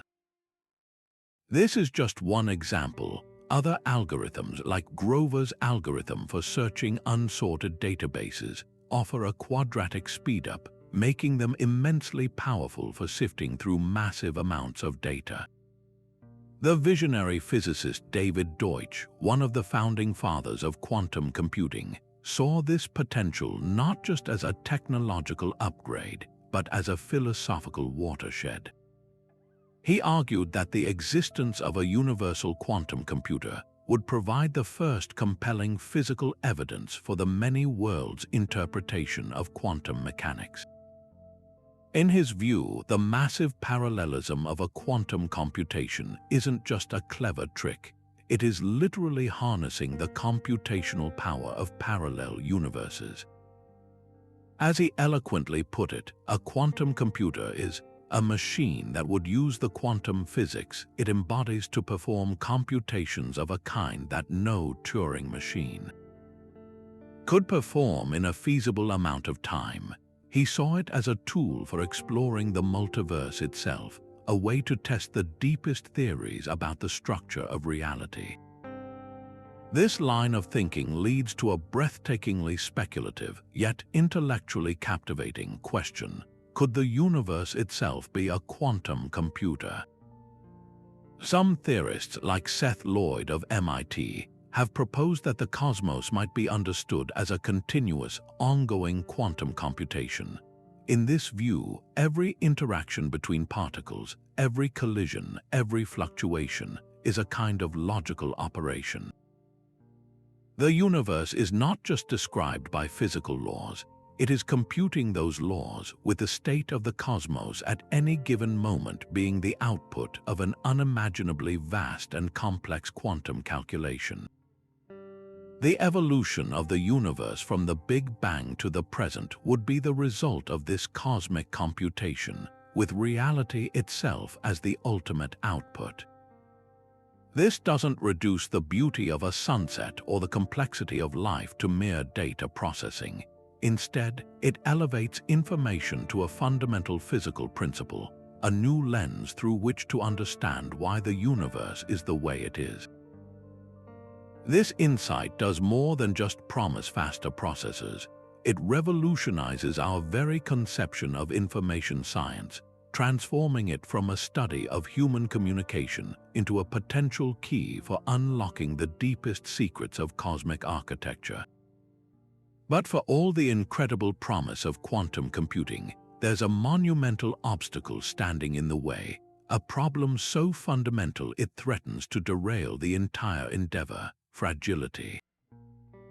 Qubits are exquisitely sensitive. The slightest whisper of interference from the outside world, a stray photon, a vibration, even a change in temperature, can disrupt their delicate superposition, causing them to lose their quantum information in a process we call decoherence. It's like trying to build a house of cards in a hurricane. For a quantum computer to perform a complex calculation, its qubits must maintain their coherence long enough to complete the operation, and this has proven to be an immense engineering nightmare. This is where our 14th insight offers a dazzling and unexpected solution, one drawn not from pure computing, but from the abstract mathematical world of topology. It turns out that the key to building a robust quantum future might lie in the physics of knots, loops, and surfaces that cannot be easily undone. Topology is the branch of mathematics concerned with the properties of geometric objects that remain unchanged when they are stretched, twisted, or bent, but not torn or glued. A classic example is a coffee mug and a donut. To a topologist, these are the same object because one can be smoothly deformed into the other. The mug's handle is like the donut's hole. The number of holes is a topological property, an invariant. This concept of inherent stability translates powerfully to the quantum realm. A topological quantum state is one where the quantum information is encoded not in the fragile state of a single particle, but in the global, collective properties of an entire system, properties that are protected by this same mathematical robustness. Imagine storing your data not as a delicate inscription on glass, but as a specific kind of knot in a very strong rope. You can jiggle the rope, you can stretch it, but the knot itself, its fundamental topology, remains intact. It is this inherent resistance to local disturbances that makes topological quantum computing so compelling. The most promising candidates for realizing this idea are exotic quasi-particles known as anyons. Unlike the familiar particles of our three-dimensional world, fermions like electrons and bosons like photons, anyons only exist in two dimensions, and they obey a fascinatingly different statistical rule. When two identical particles are swapped or braided around each other, the wave function of the entire system doesn't just change by a simple sign. It changes by a complex phase factor, and this phase depends on the specific path the anyons took when they were braided. This path-dependent history is a topological property. Crucially, the quantum information stored in the collective state of a group of anyons is immune to local noise because you can't change that global topological state by merely jostling one individual enyon. You would have to perform a major, catastrophic operation, like cutting the entire system in half. This inherent stability makes them perfect for quantum error correction. The practical search for these states has led to the discovery of remarkable materials known as topological insulators. These are materials that are insulators in their interior but have highly conducting states on their surface. What's incredible is that these surface states are topologically protected. They are forced to exist by the bulk material's electronic structure and cannot be easily destroyed by impurities or imperfections in the crystal. It's like a river that is guaranteed to flow around a mountain, regardless of the rocks in its path. The overall landscape dictates the flow. This discovery was so pivotal that it earned the 2016 Nobel Prize in Physics for Duncan Haldane, Michael Kosterlitz, and David Thouless. Haldane's work, in particular, showed how magnetism could create exotic topological phases in thin, two-dimensional materials, concepts that were once considered mathematical curiosities but are now at the forefront of materials science. We can even find hints of this topological protection at work in nature. Consider a superfluid or a superconductor, where electrons or atoms can flow without any resistance. In a superconducting ring, an electrical current can persist indefinitely, circulating forever without losing energy. This persistent current is stable because it is topologically protected. For the current to stop, the entire quantum state of the ring would have to undergo a massive, unlikely transition. The flow is locked in by the topology of the ring itself, a real-world example of robustness born from global properties. This profound insight from the quantum world invites a more personal reflection. What in our own lives possesses a kind of topological protection? What are the core values, the deep relationships, or the fundamental beliefs that make up our character? These are not the superficial details that change with every passing trend or minor setback, the equivalent of local noise. They are the deeply ingrained patterns, the invariant properties of our soul that remain constant even when life stretches us, twists us, and puts us under pressure. They are the knots that hold us together, the structures that cannot be undone by mere disturbance. The pursuit of topological quantum states does more than just offer a path to stable technology. It provides a powerful metaphor for building a resilient and error-corrected life, reminding us that true strength often lies not in resisting change, but in having a core that is invariant to it. For decades, the bustling, warm, and wet world of biology was considered the last place you would ever find delicate quantum effects. Quantum coherence and entanglement, it was thought, were far too fragile to survive outside the pristine, ultra-cold isolation of a physics lab. They would be instantly demolished by the chaotic noise of a living cell, a place jostling with molecules and awash in energy. This was the accepted boundary. Quantum physics ruled the microscopic world of atoms. Classical physics described the messy world of life. But this boundary is now crumbling, revealing one of the most exciting frontiers in modern science, quantum biology. It turns out that evolution, the ultimate tinkerer, has not only found a way to protect these quantum effects, but has actively harnessed them to drive some of life's most essential and elegant processes. The most well-established example of this quantum wizardry is in the very foundation of life on Earth, photosynthesis. Plants, algae, and certain bacteria have mastered the art of capturing sunlight and converting it into chemical energy with near-perfect efficiency. For years, how they achieved this so effectively was a mystery. The initial step involves photons of light being absorbed by a network of chromophores, light-harvesting molecules in the cell. The energy, called an exciton, then needs to travel to a specific reaction center where it can be used. Classically, scientists imagined this journey as a random walk, a haphazard bouncing through the molecular network until it happened to stumble upon the right spot, a slow and inefficient process. But quantum mechanics reveals a far more sophisticated strategy. Experiments using ultrafast lasers have shown that the exciton doesn't take a single path. Instead, it exists in a coherent superposition, effectively exploring all possible pathways through the antenna complex simultaneously. It's like the energy is using a quantum GPS to find the most efficient route in real time, allowing it to arrive at the reaction center with a staggering 95% efficiency or higher. This quantum coherence, lasting surprisingly long in a noisy cellular environment, ensures that minimal energy is lost as heat, providing a crucial evolutionary advantage. This quantum advantage isn't limited to the plant kingdom. It may also be the secret behind one of the animal kingdom's most perplexing navigational feats. Every year, the European robin undertakes an incredible migration, traveling thousands of miles from Scandinavia to the Mediterranean and back with pinpoint accuracy. How does such a tiny bird with no maps and no prior experience achieve this?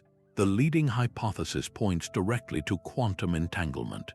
The robin's ability is believed to be based on magnetoception, sensing the Earth's faint magnetic field for directional guidance. In its eyes, a protein called cryptochrome is thought to be the key. When a blue photon of light hits this protein, it can kick off a chemical reaction that creates a pair of molecules, each with an unpaired electron. These two electrons are quantum entangled, meaning their spins are intrinsically linked. The incredibly weak pull of the Earth's magnetic field influences the spin states of these electrons, which in turn affects the chemical products of the reaction. It's believed the bird can literally see the magnetic field as a subtle overlay on its visual field, a compass painted onto the world by the spooky connection of entangled particles. As physicist Jim Al-Khalili, a prominent voice in quantum biology, has said, this suggests that nature has been exploiting quantum mechanics in order to thrive. The reach of quantum effects in biology appears to extend even to our very own senses. The sense of smell has long been a puzzle. The standard lock and key theory, where an odorant molecule's shape determines which receptor in our nose it fits, has some notable flaws. Scientists found that molecules with drastically different shapes can smell identical, while some molecules that are mirror images of each other, identical in shape but flipped, smell completely different. This led to a radical proposal. Perhaps our nose isn't smelling the molecule's shape, but rather its vibrations. The theory suggests that when an odorant molecule binds to a receptor, electrons might use a quantum tunneling effect to jump across it, but only if the vibrational frequency of the molecule matches the energy gap for the tunnel. This would act like a spectroscopic scanner, identifying molecules by their unique quantum vibrational signature. Similarly, there is evidence that enzymes, the workhorse proteins that catalyze nearly every chemical reaction in our bodies, might use quantum tunneling to speed up their reactions. By allowing protons or electrons to tunnel through energy barriers rather than going over them, these enzymes achieve astonishing efficiency, making life-sustaining processes happen millions of times faster than they otherwise would. All of this evidence compels a deeply personal and philosophical question that bridges science and the essence of our being. Are we quantum beings? Is it possible that the very processes of life, from the energy in our cells to the signals in our brains, are not just described by chemistry, but are fundamentally enabled by the strange rules of the quantum world? The field of quantum biology is young, and many of these ideas are still hypotheses being vigorously tested and debated. But the evidence is mounting that evolution has had a 4 billion-year head start in learning how to exploit quantum mechanics. It suggests that the quantum and the classical are not separate realms but are deeply intertwined, and that the spark of life itself may flicker with the subtle, coherent, and entangled fire of the quantum world. For centuries, the human mind has been the ultimate black box, a source of wonder, mystery, and fierce debate. We understand the brain's basic biology, the firing of neurons, the complex web of synapses, the flow of chemicals. But how does this 3-pound organ of wetware produce the rich, subjective tapestry of conscious experience? The feeling of the color red, the sting of a memory, the sense of self. The standard model of neuroscience suggests it's a classical computer, a vastly complex network of on-off switches. Yet for some, this explanation feels insufficient, failing to bridge the infamous explanatory gap between physical processes and inner experience. This has led a handful of bold scientists and philosophers to propose a radical and deeply controversial idea: that the secret of consciousness may lie not in the chemistry of the brain, but in the spooky, non-local, and probabilistic realm of quantum mechanics. The most detailed and daring theory in this vein is orchestrated objective reduction, or ORCH, proposed by the renowned mathematical physicist Sir Roger Penrose and anesthesiologist Stuart Hameroff. Their collaboration is itself a fascinating fusion of disciplines. Penrose brought his profound work on gravity and the incompleteness of quantum theory, while Hameroff provided the biological blueprint inside neurons where he believed quantum magic could happen. The theory centers on structures inside the brain's neurons called microtubules. These are not just simple scaffolding. They are intricate, lattice-like protein polymers that form the cell's cytoskeleton, acting like a nervous system for the neuron itself. Hameroff proposed that these microtubules are far more than structural. He and Penrose suggest they are the ideal candidates for housing quantum computations.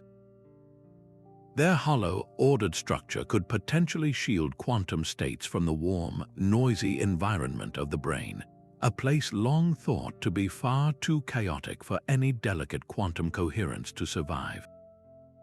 Here's where Penrose's contribution becomes truly cosmic. He theorized that these quantum computations in the microtubules are not perpetual. They evolve in a state of superposition, but this state is inherently unstable due to a self-collapse mechanism Penrose calls objective reduction. He links this collapse directly to the fundamentals of spacetime geometry. In his view, the superposition of states represents a kind of blister in the fabric of spacetime itself, a separation of the universe into slightly different versions. This is unsustainable. The weight of this discrepancy, this gravitational tug between different realities, forces the superposition to collapse after a short period. And this moment of collapse, this quantum state reduction, is not random. Penrose proposes it is a moment of genuine, non-computable selection, a window where something beyond classical physics occurs. This is where Hameroff's orchestration comes in.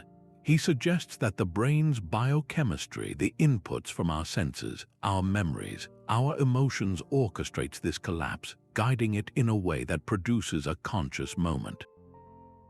Each collapse is a discrete event, and a sequence of these events, happening across vast networks of neurons, generates the smooth stream of our awareness.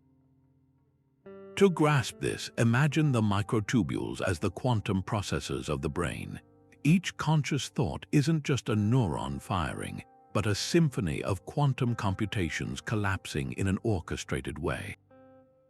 It's a theory that ambitiously tries to marry the weirdness of the quantum world with the mystery of consciousness, proposing that our minds might literally be tapping into the geometry of the universe itself.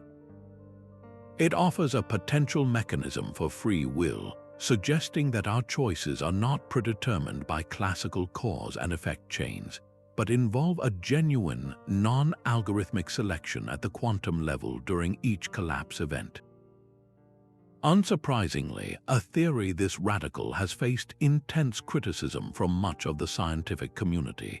The primary objection is the issue of decoherence. The brain is warm, wet, and bustling, an environment considered the absolute worst for maintaining quantum coherence. Critics argue that any fragile quantum state in a microtubule would be destroyed by its surroundings in a time scale far shorter than what would be needed for any meaningful biological processing. They maintain that classical physics is perfectly sufficient to explain neural processes. Furthermore, some argue that the theory is not truly testable or that it commits a category error, mistakenly applying the laws of the microscopic quantum world to the macroscopic phenomenon of consciousness. Yet, the theory is not without its defenders and evolving evidence. Some research has suggested that certain biological structures, like those involved in photosynthesis and bird navigation, do indeed protect quantum states surprisingly well. Experiments on anesthetics, Hameroff's specialty, show that these consciousness-blocking drugs seem to operate by shutting down the vibrational activity in microtubules, which he argues is the mechanism that halts the orchestrated quantum computations. While far from conclusive, such findings keep the door open for further inquiry. This entire discussion inevitably pulls us from the solid ground of laboratory science into the realm of philosophy and even science fiction. It forces us to ask a question that has echoed through the ages. Are we purely classical machines, or is there something more fundamental at play in the theater of our minds? Could our sense of agency, our feeling of free will, be more than just an illusion generated by a complex neural net? Could it be a genuine quantum phenomenon, a tiny window of non-deterministic freedom at the instant of each objective reduction? The theory of quantum consciousness remains a spectacular speculation, a beautiful and provocative hypothesis that challenges the boundaries of what we think is possible. It may ultimately be proven wrong, but its value lies in its boldness, its willingness to point toward the deepest mysteries of existence and suggest that the answer might require a revolution in physics as profound as the one that gave us quantum mechanics itself. For all the staggering complexity we see in the cosmos, the swirling galaxies, the brilliant stars, the planet's astronomers have arrived at a humbling and startling conclusion. Everything we can see and touch makes up less than 5% of the universe. The rest, the overwhelming majority of existence, is completely invisible to us. This hidden cosmos is composed of two mysterious components: dark matter, an invisible substance that acts as a cosmic glue holding galaxies together, and dark energy, an even more bizarre repulsive force that is causing the entire universe to expand at an accelerating rate. We know they exist because of their profound gravitational effects, but their fundamental nature remains the greatest unsolved puzzle in cosmology. Now, what if the key to unlocking this mystery isn't found in the vastness of space, but in the frenetic, probabilistic world of the very small? What if dark matter and dark energy are not new, exotic substances at all, but are instead emergent phenomena, the large-scale echoes of quantum fields and their relentless fluctuations? Let's start with dark matter. We've known something was amiss since the 1930s, when astronomer Fritz Zwicky observed galaxies within a distant cluster moving far too quickly. The visible mass of the stars and gas simply didn't provide enough gravitational pull to keep these galaxies from flying apart. Decades later, Vera Rubin's meticulous work on the rotation curves of individual galaxies provided irrefutable evidence. Stars at the outer edges of spiral galaxies were orbiting just as fast as those near the center, defying the laws of gravity which predicted they should be slowing down. The only explanation was that each galaxy was embedded within a massive, invisible halo of something, a something that interacts gravitationally but emits no light. This is dark matter. The leading hypothesis for decades has been that it consists of a new, slow-moving, massive particle that rarely interacts with normal matter, a class known as WIMP, or weakly interacting massive particles. However, despite decades of searching with incredibly sensitive detectors buried deep underground, these WIMP have never been directly detected. This failure has led physicists to explore other, more quantum-inspired possibilities. One particularly compelling candidate arises from a clever solution to a problem in particle physics. the strong nuclear force which binds quarks together inside protons and neutrons has a curious property. Its theory allows for certain interactions that would violate a symmetry known as CP symmetry, which should cause the neutron to have a much larger electric dipole moment than we observe. To explain why this doesn't happen, physicists proposed a new symmetry, which in turn predicts the existence of an incredibly light, ghostly particle called the action. If they exist, actions would have been produced in vast quantities in the hot early universe. Because they are so light and feebly interacting, they would behave as a cold, collisionless fluid, a perfect description for the dark matter that shapes the cosmic web of galaxies. In this view, dark matter isn't a failed WIMP. It's a ubiquitous quantum vibration, a ripple in a new kind of field that permeates all of space, its collective gravity sculpting the universe on the grandest scales. Another fascinating quantum candidate comes from the world of neutrinos, those elusive particles that barely interact with anything and stream through our bodies by the trillions every second. The standard model of particle physics describes 3 types of neutrinos, but there are hints from oscillation experiments that there might be a 4th, a sterile neutrino. This particle would interact only through gravity, making it utterly dark and an ideal contender for dark matter. Its existence would be a direct extension of the quantum particle zoo, a hidden sibling to the particles we know, its sheer abundance providing the missing mass of the cosmos. But if dark matter is a puzzle, dark energy is a profound enigma. In the late 1990s, 2 independent teams studying distant supernova made a discovery that earned them the Nobel Prize. The expansion of the universe is not slowing down due to gravity, as everyone expected, but is instead speeding up. Something is pushing the galaxies apart with ever-increasing force. This something was dubbed dark energy. The simplest yet most puzzling explanation comes straight from quantum field theory. We know that the vacuum of space is not empty. It is a seething foam of virtual particles popping in and out of existence. According to the rules of quantum mechanics, this activity should contribute a tremendous amount of energy to empty space, an energy known as the cosmological constant. The problem is one of the greatest discrepancies in all of science. When physicists calculate how much energy this quantum vacuum should have based on the known particles, the result is about 120 orders of magnitude too large. That's a 1 with 120 zeros after it. If that calculation were correct, the repulsive force of this vacuum energy would have ripped the universe apart before any stars or galaxies could ever form. The fact that we exist at all suggests that this calculated value is wildly incorrect, and that the observed value of dark energy is incredibly tiny but non-zero. This cosmological constant problem is a direct and uncomfortable link between the quantum world and the cosmic one. It suggests that somehow the frenetic energy of the quantum foam is almost, but not perfectly, cancelled out, leaving behind a faint residue, a whisper of repulsion that only becomes dominant on the largest scales, now that the universe has expanded and matter has diluted.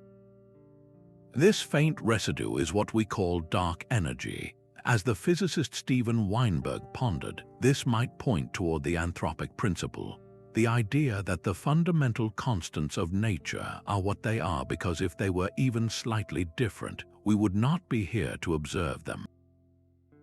In an infinite multiverse, perhaps we simply inhabit one of the rare bubbles where the quantum contributions to vacuum energy conspired to leave just the right tiny amount to allow galaxies to form and life to emerge without tearing everything apart.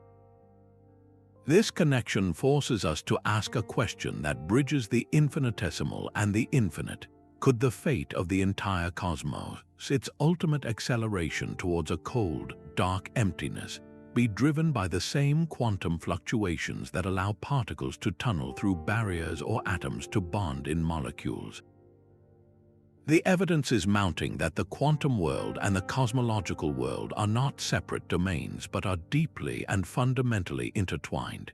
The invisible components of the universe may not be alien intruders but rather the most dramatic manifestation of quantum physics, writ large across the canvas of spacetime itself. Yet if the very fabric of spacetime is challenged by black holes, the rules governing information face an even more profound crisis, a paradox so deep it threatens to unravel the logical foundation of quantum mechanics itself. This is the infamous black hole information paradox, and it begins with a seemingly simple question with devastating implications. When something falls into a black hole, is the information about what it was, its composition, its structure, its very identity lost forever when the black hole eventually evaporates? For decades, this was believed to be the grim fate dictated by Stephen Hawking's own stunning discovery. His calculations showed that black holes are not truly black. Due to quantum fluctuations at the event horizon, they should slowly emit a faint glow of radiation, now known as Hawking radiation. This process causes the black hole to lose mass, shrink, and over astronomical timescales, completely evaporate, vanishing from the universe and leaving behind nothing but a faint thermal bath of radiation. Herein lies the catastrophic problem. This Hawking radiation is purely thermal. It is random noise, completely featureless. It contains no information whatsoever about the specific matter that originally collapsed to form the black hole. Whether you threw a perfect diamond, a library of encyclopedias, or a lump of coal into the singularity, the final burst of radiation as the black hole winks out of existence would be identical. This is a direct violation of a sacred principle of quantum mechanics, unitarity. This principle states that information cannot be created or destroyed, it can only be transformed. The entire framework of quantum physics is built on this idea of reversible, information-preserving evolution. If a black hole can truly erase information, then the very predictability of physics breaks down at a fundamental level. As Leonard Susskind, a central figure in this decades-long debate, powerfully stated, this paradox suggests that if quantum mechanics is wrong about information conservation, then it's wrong about everything. Hawking himself initially believed information was lost, famously making a bet against it, a bet he would later concede. The physics community has responded to this existential threat with some of the most creative and mind-bending ideas in modern science. One particularly dramatic proposal is the black hole firewall hypothesis. Imagine an astronaut named Alice bravely diving into a black hole. According to Einstein's general relativity, crossing the event horizon should be an uneventful, smooth experience for her. She would feel nothing special at the point of no return. But the demands of quantum mechanics to preserve information suggest a far more violent end. The firewall theory proposes that the event horizon is not a gentle gateway but a searing wall of unimaginably high energy particles, a literal firewall that would instantly incinerate Alice and any information she carries. This terrifying idea emerges from the need to prevent a different quantum paradox involving entangled particles at the horizon, but it creates its own problems, blatantly violating the equivalence principle that is the bedrock of general relativity.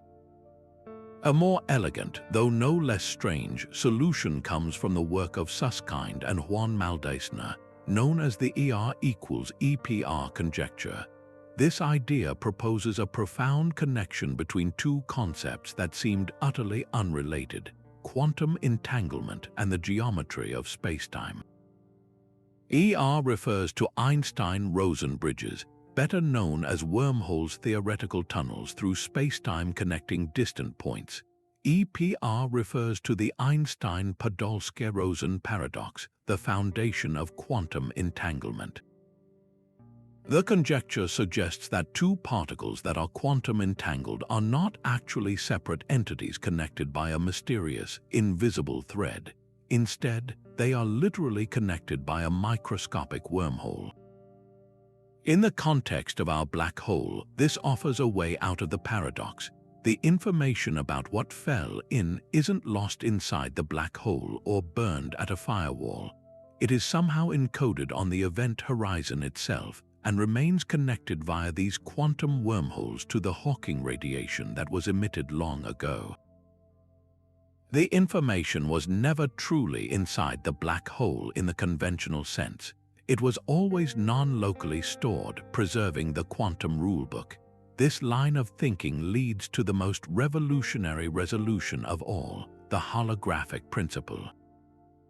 It suggests that all the information that describes a three-dimensional volume of space like the interior of a black hole can be entirely encoded on its two-dimensional boundary, its event horizon, much like a three-dimensional image is encoded on a flat, two-dimensional holographic film. A falling object's information would be smeared and stored across the horizon's surface, not lost in the central singularity. When Hawking radiation is emitted, it can carry that information away slowly and carefully as the black hole evaporates. This principle implies a staggering truth about our own reality, that the three-dimensional universe we experience, with its rich depth and volume, might itself be a projection from a vast, complex, two-dimensional information field at the cosmic horizon. We are asked to consider the possibility that we, and everything we see, might be a magnificent cosmic hologram, a lower-dimensional shadow of a far richer reality existing on the boundary of the universe. This paradox, born from the silent evaporation of a black hole, stretches quantum theory to its absolute limits, forcing us to rewrite our understanding of reality itself, suggesting that information is not just preserved but is perhaps the most fundamental currency from which space, time, and matter are forged. The fantasy of stepping onto a platform and instantly rematerializing on another planet has captivated imaginations for generations, a staple of science fiction that feels forever out of reach. But while we may never teleport people or objects across space, the quantum world has gifted us with something arguably just as miraculous: the ability to teleport information. This is not about moving matter from point A to point B. It's about transferring the exact quantum state of a particle to a distant partner, using the spooky connection of entanglement as its otherworldly delivery system. The process, known as quantum teleportation, leverages the bizarre rules of the quantum realm to achieve what seems like pure magic, demonstrating that the most valuable thing we can send isn't the particle itself, but the intricate blueprint that defines it. The brilliant mind behind this protocol is physicist Charles Bennett, who, along with his colleagues, first proposed the idea in 1993. Their theoretical paper outlined a method that sounded more like a fantasy than physics. The core ingredient, as you might guess, is a pair of entangled particles. Let's call them photon A and photon B. Imagine they are two coins that were spun together and then separated by a vast distance. They remain linked, destined to always land on the same side. Now suppose you have a third particle, photon C, which carries the precious quantum state you want to teleport, perhaps a specific spin or polarization. The sender, often called Alice, performs a special joint measurement on her two particles, photon C, the one with the secret state, and her half of the entangled pair, photon A. This measurement does something fascinating and destructive. It entangles these two particles and in the process completely scrambles the original state of photon C. At the very instant this measurement happens, something incredible occurs light years away. The recipient, Bob, holding the other entangled particle, photon B, finds that his particle is instantly transformed. It is no longer in its original state. It has become an exact replica of the now destroyed state of photon C. But there's a catch. The scrambling that happened during Alice's measurement means that Bob's particle isn't quite perfect yet. It's a close copy, but it's been altered in one of 4 possible ways based on the random outcome of Alice's measurement. To complete the teleportation, Alice must send Bob the result of her measurement using a classical channel, a phone call, a text message, an email. This information travels at the speed of light, not faster. Once Bob receives this 2-bit piece of classical information, he knows exactly which operation to perform on his particle to correct it. After this final tweak, photon B is in a state identical to the original photon C in every quantum detail. The original photon C's state was destroyed in the process, adhering to the quantum no-cloning theorem, which prevents perfect duplication of an unknown quantum state. The information wasn't copied, it was moved. A helpful analogy is faxing a complex blueprint. You don't mail the original physical blueprint itself, you scan it, which destroys the original ink on the paper in the process. You then send the digital information over the internet. On the other end, a machine uses that information to print out a perfect replica on a new sheet of paper. The original is gone, but a perfect copy exists elsewhere. Quantum teleportation is the ultimate fax machine, but for the most fundamental information of reality itself. This isn't just a theoretical curiosity. It has been successfully demonstrated in laboratories around the world. Scientists have teleported the quantum states of photons across rooms, across cities using fiber optic cables, and even from the ground to a satellite orbiting Earth. The distances are growing longer, and the systems being teleported are becoming more complex, moving from simple photons to entire atoms, proving the robustness of this astonishing protocol. The real-world application of this technology is the backbone of the burgeoning quantum internet. A future quantum network wouldn't use quantum teleportation to send large amounts of data quickly. Classical networks are already excellent for that. Instead, it would use it for its most powerful feature, creating ultra-secure communication channels and linking together future quantum computers into a more powerful distributed network. Because the quantum state itself is not traveling through the intervening space, only the classical correction information is immune to eavesdropping. Any attempt to intercept the entangled particles would break their delicate connection and be immediately detected. This allows for the secure distribution of quantum keys, ensuring that encrypted messages remain perfectly secret. This incredible feat of engineering inevitably pulls our minds back to that original sci-fi dream. Could we ever scale this up to teleport a complex object or even a person? The unfortunate and perhaps sobering answer is almost certainly no. To teleport a human being, you would need to perfectly measure and teleport the quantum state of every single atom in their body, a number so vast it's difficult to comprehend. This measurement would, by definition, destroy the original quantum information, and therefore the original person. Even if it were physically possible, the philosophical questions are staggering. Would the person who materializes on the other side truly be you, or just a perfect copy with your memories, while the original you is annihilated? Quantum teleportation provides a powerful and practical tool for information technology, but it also offers a profound lesson in the nature of identity and existence, demonstrating that the non-local connections of the quantum world allow for the transfer of essence, but not the transportation of substance. We all know the old saying that a watched pot never boils, a playful nod to our impatience that turns out to be a profound metaphor for one of quantum mechanics' most counterintuitive phenomena. In our everyday experience, watching something doesn't change its behavior. You can stare at a rock all day and it won't transform. But in the quantum realm, the simple act of looking, of measuring, is an active and powerful force that can literally freeze a system in its tracks. This is the quantum Zeno effect, a startling principle that tells us if you observe a quantum system frequently enough, you can prevent it from changing altogether, essentially keeping a boiling pot from ever bubbling by looking at it constantly.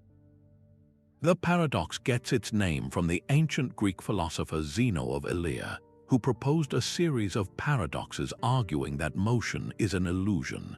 His most famous, the arrow paradox, claims that at any given instant, an arrow in flight is motionless in a single spot. Therefore, if time is composed of instants, the arrow is never actually moving. While Zeno was wrong about classical motion, he was accidentally right about the quantum world. The quantum version of this idea was formally proposed in 1977 by physicists Baidyanath Misra and George Sudarshan. They realized that the mathematics of quantum mechanics implied that a system that is continuously observed to see if it has changed will, in fact, never change. The constant measurement repeatedly resets the clock on its evolution, forcing it to remain in its initial state. As Misra and Sudarshan put it, an unstable particle that is observed continuously will never decay. It's a conclusion that seems to defy logic, turning observation from a passive act into a form of control. The mechanism behind this effect lies in the very heart of quantum evolution and the disruptive power of measurement. A quantum system that is left alone doesn't jump instantly from one state to another.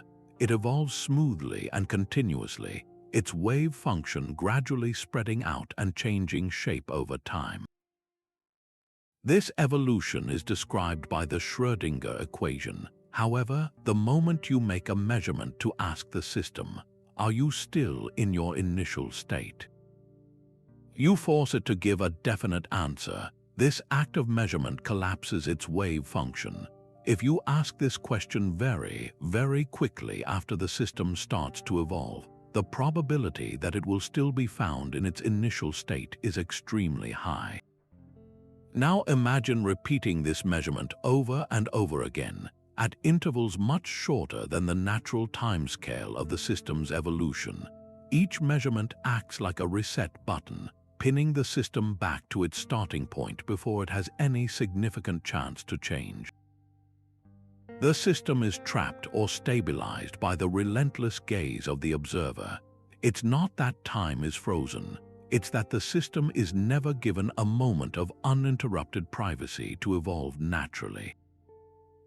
This isn't just a clever theoretical trick, it has been verified in laboratories with stunning clarity.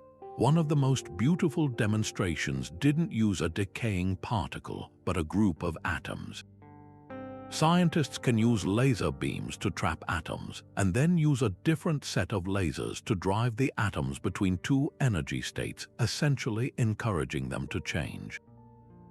When they then continuously monitor these atoms with a third laser to see which state they are in, they can completely suppress the transition. The atoms, under constant observation, are frozen in their initial state, unable to make the jump they would happily make if left alone. In another experiment, researchers were able to suppress the tunneling of particles between two locations by repeatedly checking on them. These experiments transform a philosophical puzzle into a tangible, controllable effect, proving that measurement is not a gentle peak but a fundamental interaction that shapes reality. This powerful effect has found a crucial and practical application in the most challenging frontier of modern technology, quantum computing. The greatest obstacle to building a functional quantum computer is decoherence, the tendency for a qubit's delicate superposition to be destroyed by interactions with its environment. The quantum Zeno effect provides a potential solution. By periodically and rapidly measuring a qubit or a collection of qubits, scientists can actively stabilize them, effectively fighting off the disruptive influence of the outside world. It's a form of quantum error correction that uses the disruptive nature of measurement paradoxically to protect a quantum state from an even greater disruption. This isn't about preventing all change, but about selectively freezing the parts you want to preserve, allowing the quantum computation to proceed on a stabilized platform. It turns a problem into a tool, leveraging our understanding of quantum observation to build a more robust future for technology.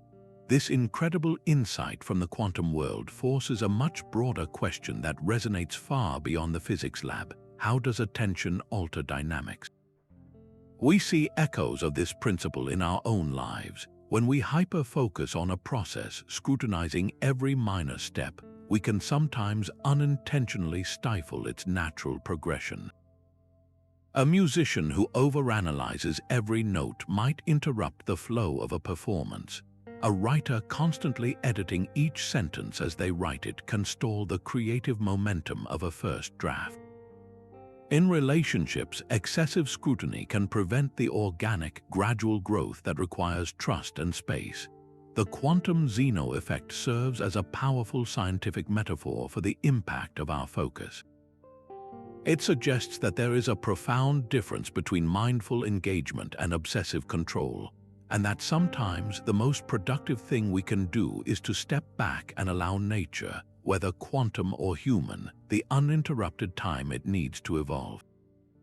We have explored how constant observation can freeze a quantum system in place, but what happens when we leave it alone to evolve? In our familiar, classical world, we understand chaos perfectly well. The idea that a butterfly flapping its wings in Brazil could set off a chain of events leading to a tornado in Texas. This is the famous butterfly effect, where tiny, nearly imperceptible changes in initial conditions can lead to dramatically different outcomes, making long-term prediction impossible in complex systems like the weather. It's a world of inherent unpredictability and extreme sensitivity. Quantum mechanics on the surface seems to be the complete opposite. The evolution of a quantum system, governed by the serene and deterministic Schrödinger equation, is perfectly predictable. Given a particle's initial wave function, we can calculate with absolute certainty precisely what its wave function will be at any point in the future. There are no hidden surprises, no exponential divergences. It appears to be a realm of perfect clockwork order. So where is the quantum version of the butterfly?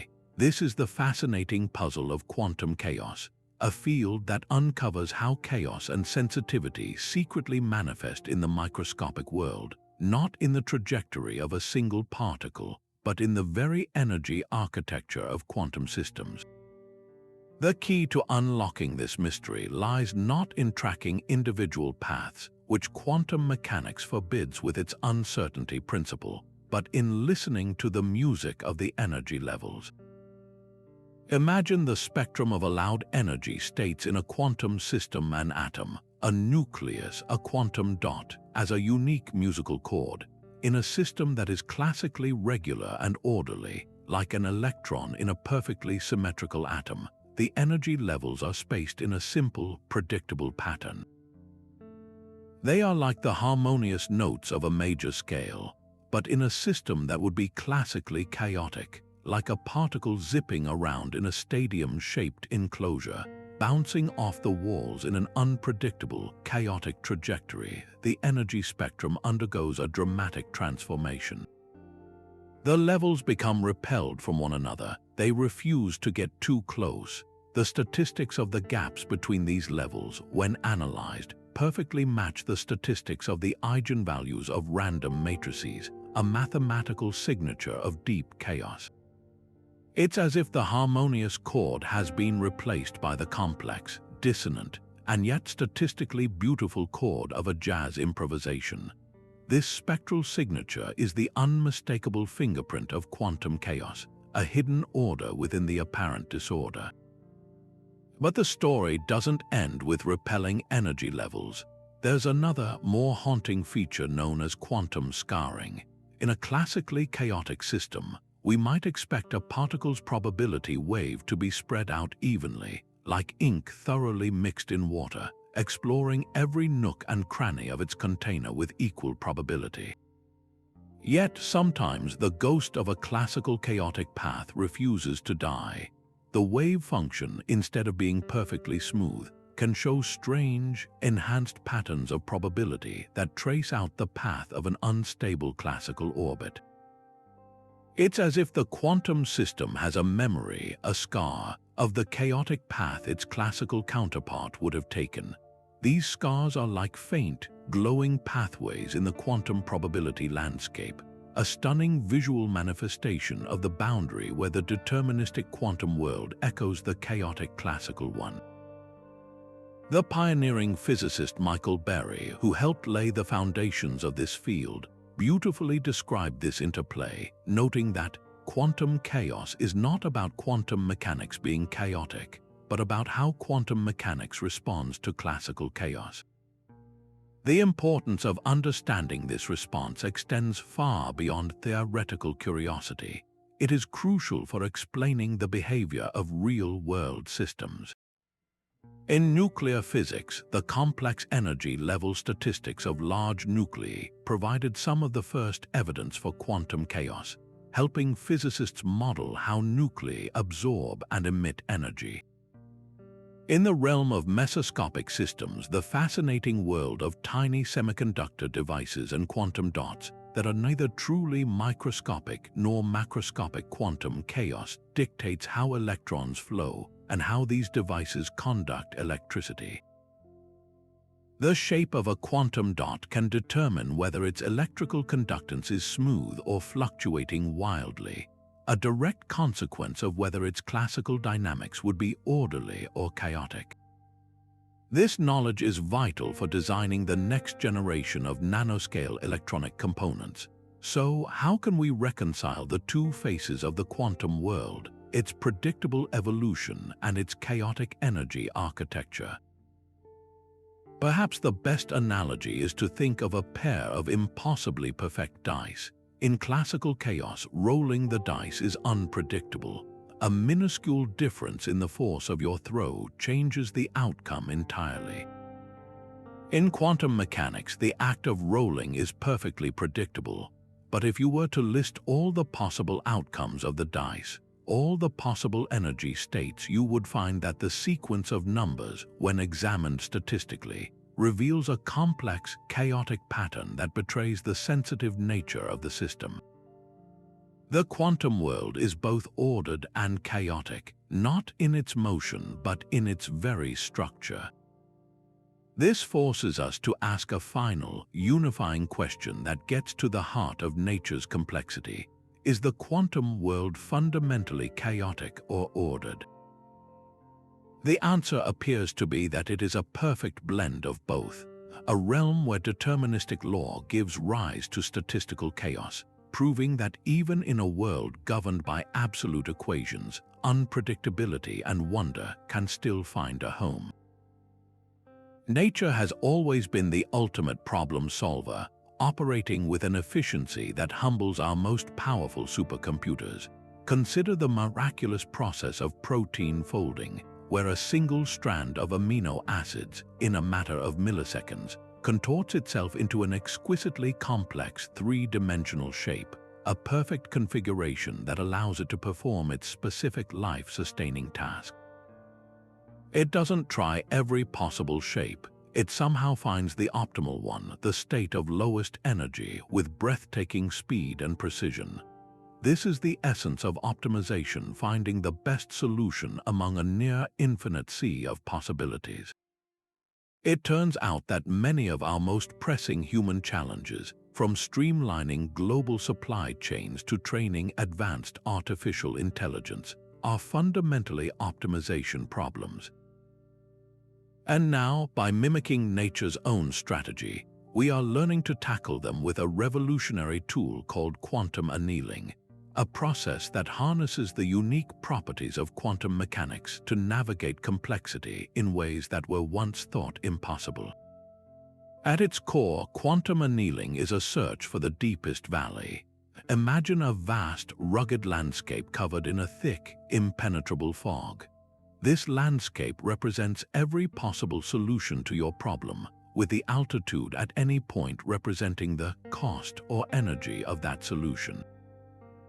Your goal is to find the very lowest point, the global minimum.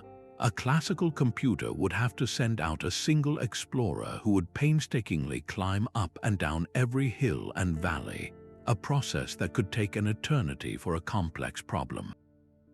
Quantum annealing takes a completely different approach. It starts by using quantum superposition to place a single explorer in a state where they are effectively on every point of the landscape simultaneously. This explorer isn't a classical object, it's a quantum wave function spread across the entire map. Then, through a carefully controlled process, the system slowly evolves, guided by the principles of adiabatic quantum computation. The fog gently lifts, and the landscape of the actual problem you want to solve gradually emerges.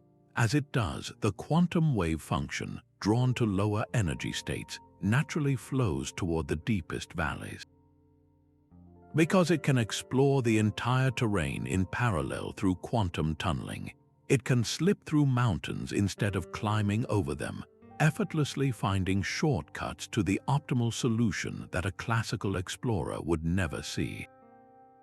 This is not just theoretical physics, it is the operating principle behind the machines built by companies like D-Wave Systems, a pioneer in the field. D-Wave's quantum annealers are specialized processors designed to do one thing exceptionally well: find the ground state, the lowest energy configuration, for incredibly complex optimization problems. They do this by using a network of superconducting qubits, each representing a variable in the problem, with programmable connections between them representing the constraints. As Geordie Rose, the visionary co-founder of D-Wave, once described it, their approach is about building tools that leverage quantum effects to solve practical problems. He famously challenged the conventional wisdom that a useful quantum computer was decades away, opting instead to build a machine that could do something powerful today, even if it was a specialized tool rather than a universal computer. This pragmatic focus has opened a door to real-world applications that are already being explored. The potential uses for this technology are staggering in their scope. In logistics, a company like a major airline or a global shipping giant faces a nightmarish version of the classic traveling salesman problem every single day. Finding the most efficient route for hundreds of planes or thousands of trucks, one that minimizes fuel costs, time, and delays while satisfying countless constraints, is a problem so complex that classical computers can only ever provide approximate answers. Quantum annealers can explore these routing problems in a fundamentally new way, promising solutions that could save billions of dollars and drastically reduce environmental impact. In the realm of machine learning, the very process of training a neural network is an optimization problem, adjusting millions of internal parameters to minimize the error between its predictions and reality. Quantum annealing could accelerate this training process exponentially, leading to more powerful and accurate AI models for everything from medical diagnosis to financial forecasting. Even in the life sciences, researchers are using these machines to simulate molecular structures and predict how proteins might fold, directly harnessing quantum physics to understand the quantum mechanics of life itself. This incredible convergence of quantum theory and practical problem solving invites a profound reflection that brings our journey full circle. We began by exploring the strange, counterintuitive rules that govern the universe at its smallest scales, rules that seem disconnected from our daily lives. But here we see that those very rules, superposition, tunneling, and coherence, can be engineered into tools that address some of our most complex human challenges. It prompts us to ask not just how particles behave, but how their behavior can inspire new ways of thinking about our world. Can the processes that guide an electron to its energy ground state also guide us toward more efficient economies, smarter technologies, and a deeper understanding of biology? Quantum annealing suggests that the answer is yes, demonstrating that the boundary between the abstract wonder of quantum space and the tangible needs of human progress is far more porous than we ever imagined. In a world where our most sensitive information, from financial records to private messages, flows through a vast digital network, the need for truly secure communication has never been more critical. We rely on encryption to protect this data, but the foundation of that security is often a mathematical problem that is merely difficult, not impossible, for a classical computer to solve. What if we could build a system whose security was guaranteed not by the limits of computational power, but by the unbreakable laws of physics themselves? This is the revolutionary promise of quantum cryptography, a technology that turns the very weirdness of the quantum world into an impenetrable shield for our digital lives.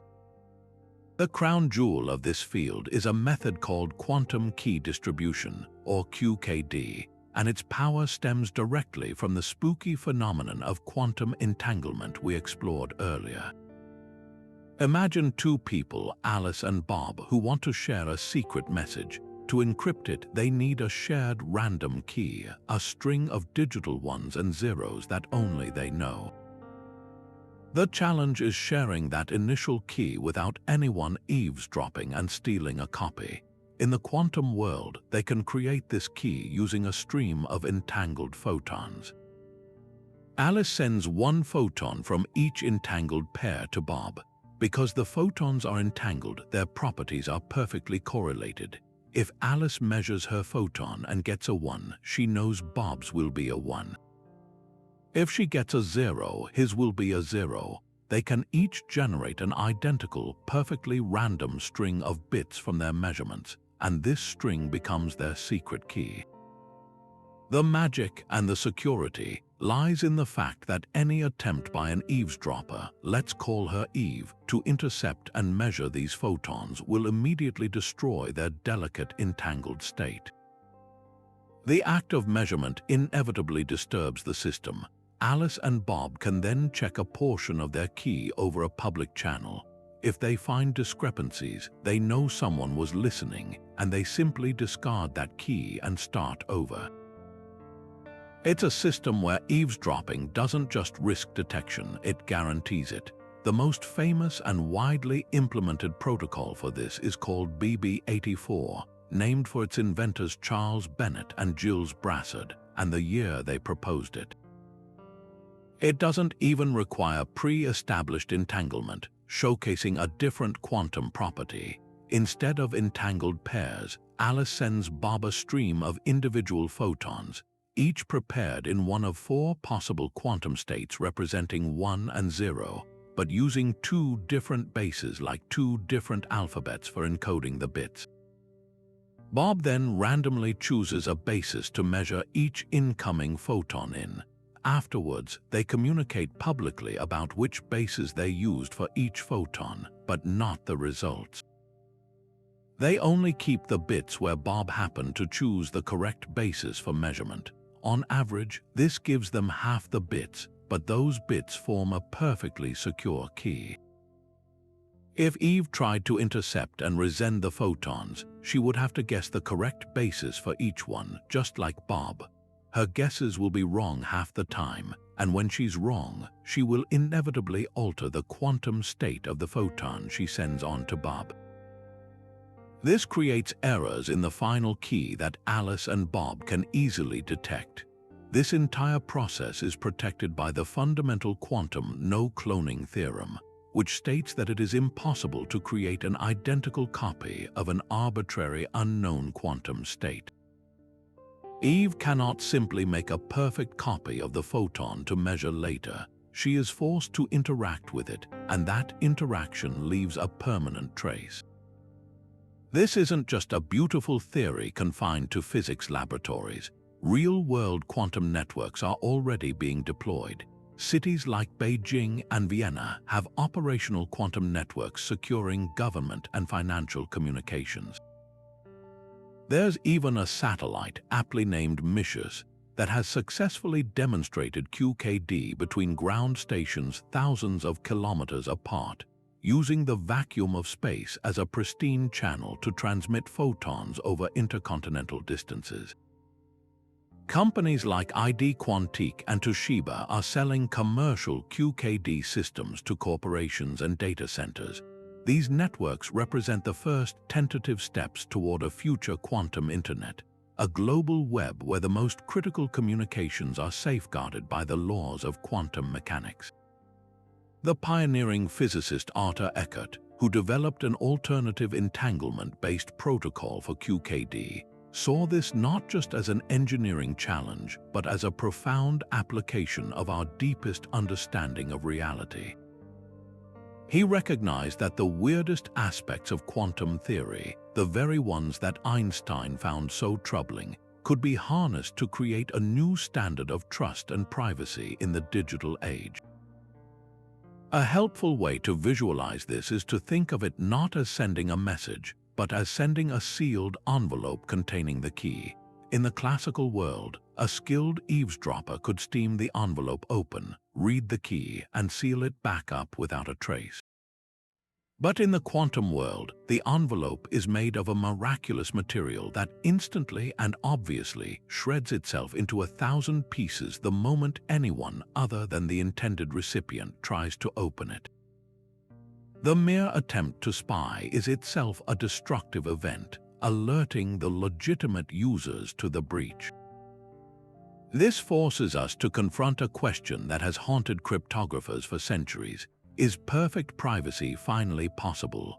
Quantum cryptography doesn't make a system invulnerable to all attacks. Human error in implementation can still create vulnerabilities, but it does solve the fundamental problem of key distribution.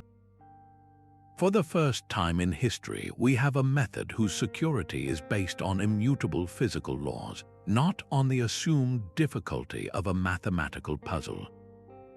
It leverages the quantum world's inherent fragility not as a weakness, but as its greatest strength, offering a glimpse of a future where our right to private communication is protected by the very fabric of the universe. If we can harness the bizarre rules of the quantum world to protect our information, as we saw with cryptography, then it stands to reason we can also use them to perceive the world with entirely new clarity. This brings us to a field where quantum mechanics isn't just about theory or computation, but about sharpening our senses to an almost supernatural degree.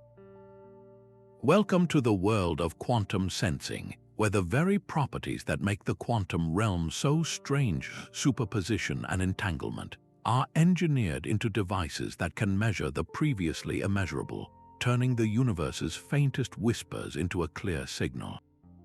The principle behind this incredible precision is a beautiful paradox. Quantum mechanics is famously fragile, with observation destroying delicate states, but that very fragility is what makes it so exquisitely sensitive. Let's start with superposition. Imagine a single atom. In a quantum sensor, this atom isn't just a tiny particle. It's treated as a perfect microscopic pendulum or tuning fork. We can place it into a superposition of two states. Think of it as ticking and not ticking at the same time.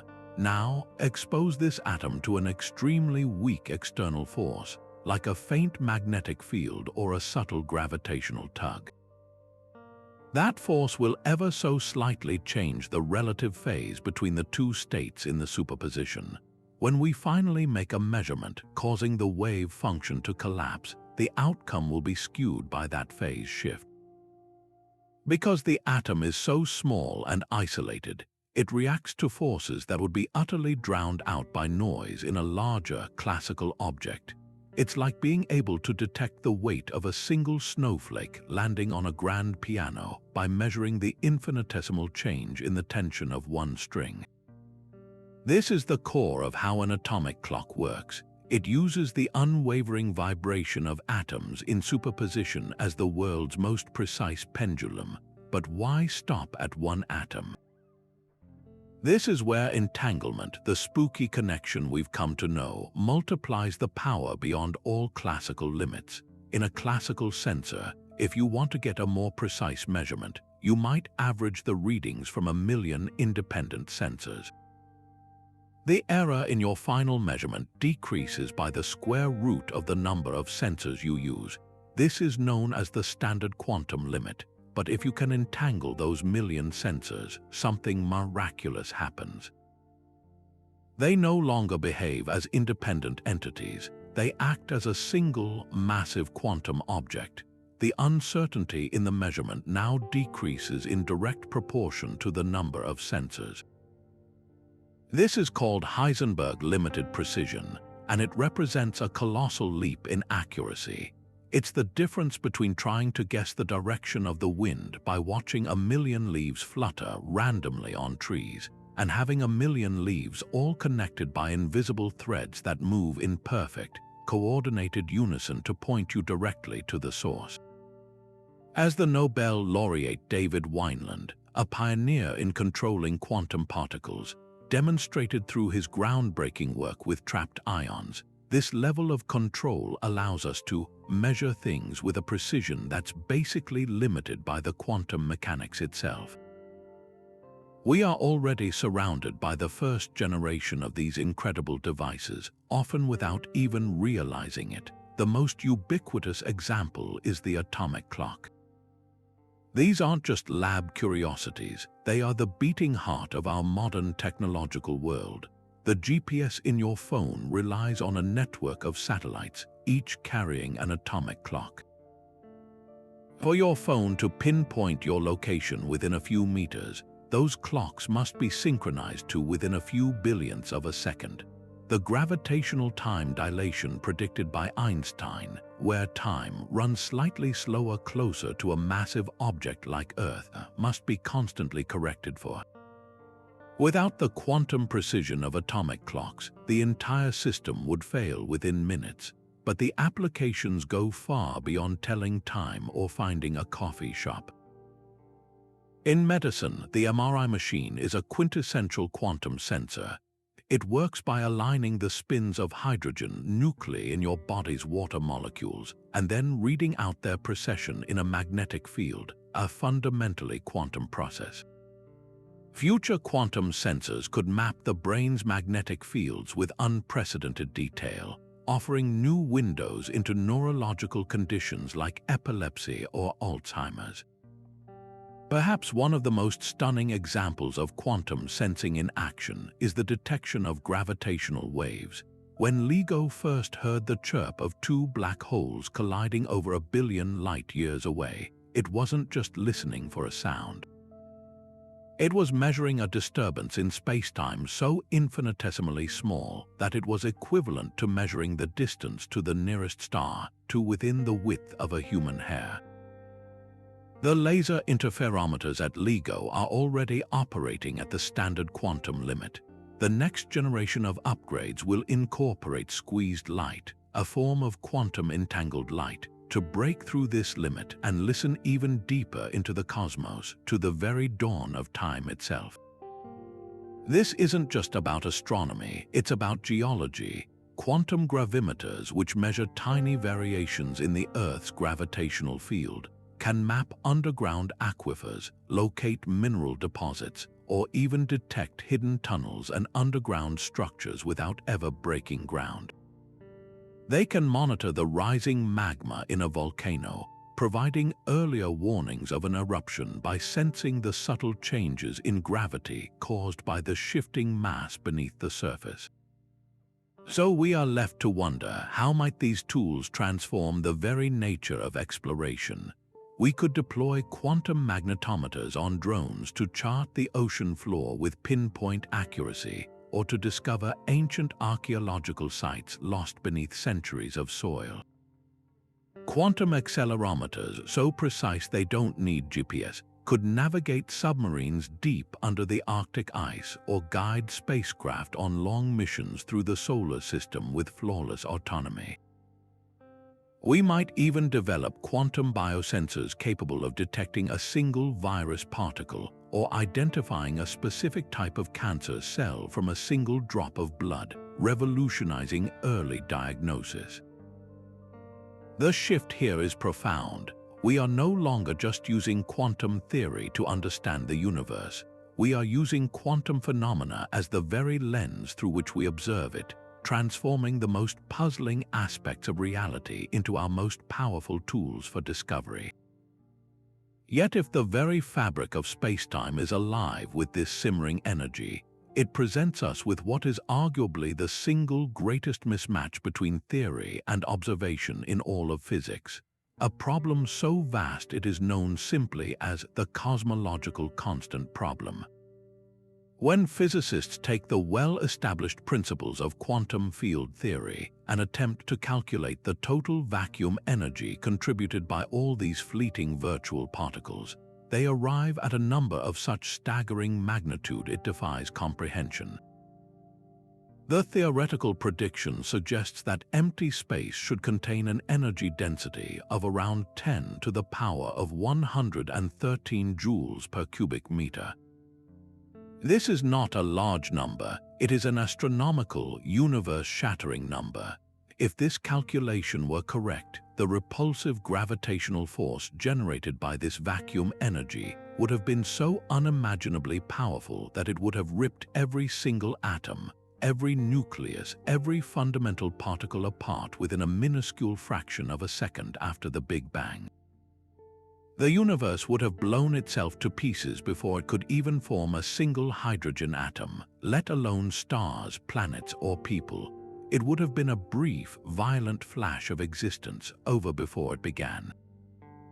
But that is clearly not our universe. Through precise observations of distant supernova and the cosmic microwave background, astronomers have actually measured the strength of dark energy, the force driving the universe's accelerated expansion. The observed value of the cosmological constant is extraordinarily small, but it is not zero. It is about 10 to the power of -9 joules per cubic meter. To grasp the scale of the discrepancy, imagine calculating the theoretical weight of the entire Earth's oceans based on the best scientific models, and then going out with a teaspoon to measure the actual weight of a single drop of water and finding they are the same. The difference between the colossal theoretical prediction and the tiny observed value is a factor of 1 followed by 120 zeros. This is not a small error. It is a failure of our understanding so profound that it suggests a fundamental piece of the puzzle is missing from our most cherished theories of the quantum world and gravity. The universe seems to be almost perfectly, but not entirely, balanced on a knife's edge, and we have no clear explanation as to why. This immense puzzle led the brilliant physicist Steven Weinberg to consider a radical and controversial possibility, now known as the Anthropic Principle. If the cosmological constant were significantly larger than its observed value, the accelerated expansion of the universe would have begun almost immediately, preventing the gravitational collapse necessary to form galaxies, stars, and planets. If it were significantly more negative, representing a strong attractive force, the universe would have collapsed back in on itself in a big crunch long before life could ever arise. Weinberg used this reasoning to actually predict an upper bound for the cosmological constant before it was even accurately measured, arguing that for us to exist as observers, the value must be within a very narrow range that allows for a long-lived, structured universe. In this view, the value isn't dictated by a beautiful, fundamental equation we haven't yet found. Instead, we live in one universe among a vast multiverse, perhaps an infinite array of universes, or bubbles, each with randomly different physical constants and values for the cosmological constant. We find ourselves in one of the exceedingly rare bubbles where the value is just right for our form of life to emerge. Our existence as observers then becomes a selection effect, explaining why we measure such a peculiarly fine-tuned number. This idea forces a deeply philosophical and personal reflection that ties the frantic activity of the quantum foam directly to our own cosmic fate. Why is the universe just right for life? The quantum fluctuations at the smallest possible scale appear to be intimately connected to the largest scale behavior of the entire cosmos. The faint hum of nothingness might be the very engine of cosmic destiny, determining whether the universe will end in a cold, empty silence or a fiery collapse.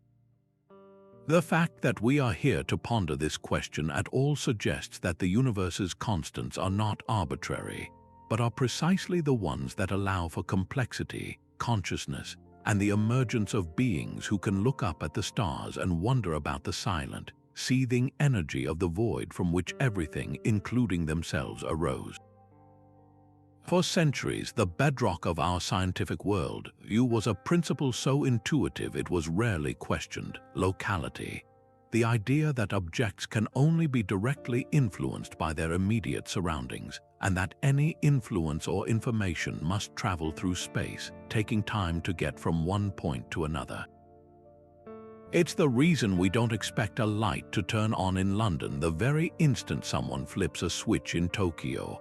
This principle of local realism, that objects have definite properties before we measure them, and that no physical effect can travel faster than light, felt as solid as the ground beneath our feet.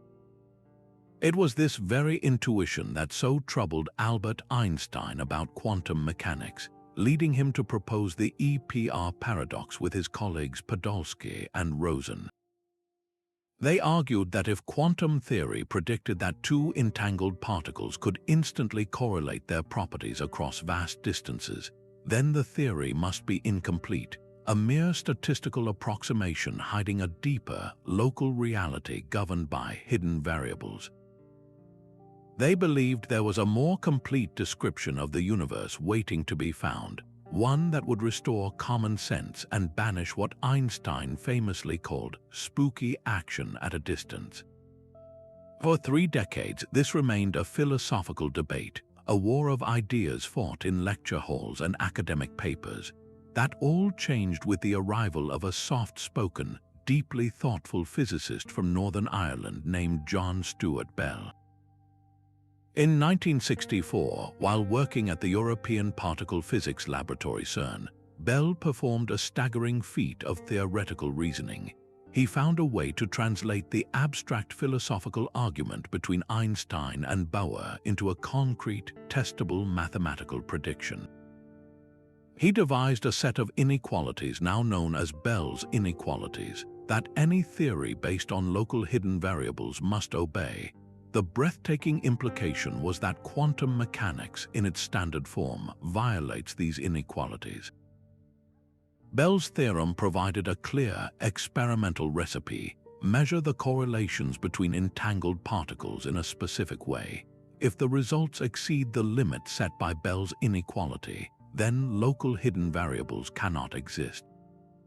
The universe must choose: either quantum mechanics is wrong, or locality and realism are nothing more than comforting illusions. As Bell himself later reflected with characteristic wit, it was as if the theory had been caught on the horns of a dilemma. And it chooses the horns. The call to experimental arms was answered most famously by a French physicist, Alain Aspect, and his team in the early 1980s. Their experiments were masterpieces of precision and ingenuity. They created pairs of entangled photons and sent them flying in opposite directions to detectors several meters apart. Crucially, the experimental setup included a mechanism that randomly and rapidly switched the orientation of the detectors after the photons had been emitted but before they were measured. This switch was the key. It closed a potential loophole that a hidden variable theory could have exploited, ensuring that any information about the detector setting could not possibly travel to the photon fast enough to influence the outcome. The results were unequivocal and world-shaking. The measured correlations between the photons violated Bell's inequality by a wide margin, perfectly aligning with the predictions of quantum mechanics and definitively ruling out any local hidden variable theory. The universe had cast its vote, and it had chosen spookiness, aspects experiment, and the many even more precise ones that have followed, confirmed that the connection between entangled particles is instantaneous and non-local. They do not communicate, they are simply and mysteriously one, regardless of the distance between them. The implications of this are nothing short of revolutionary for our understanding of reality. It forces us to abandon two deeply held classical intuitions. The first is locality, as we've seen. The second is what philosophers call realism, the assumption that objects have well-defined properties independent of whether we are looking at them.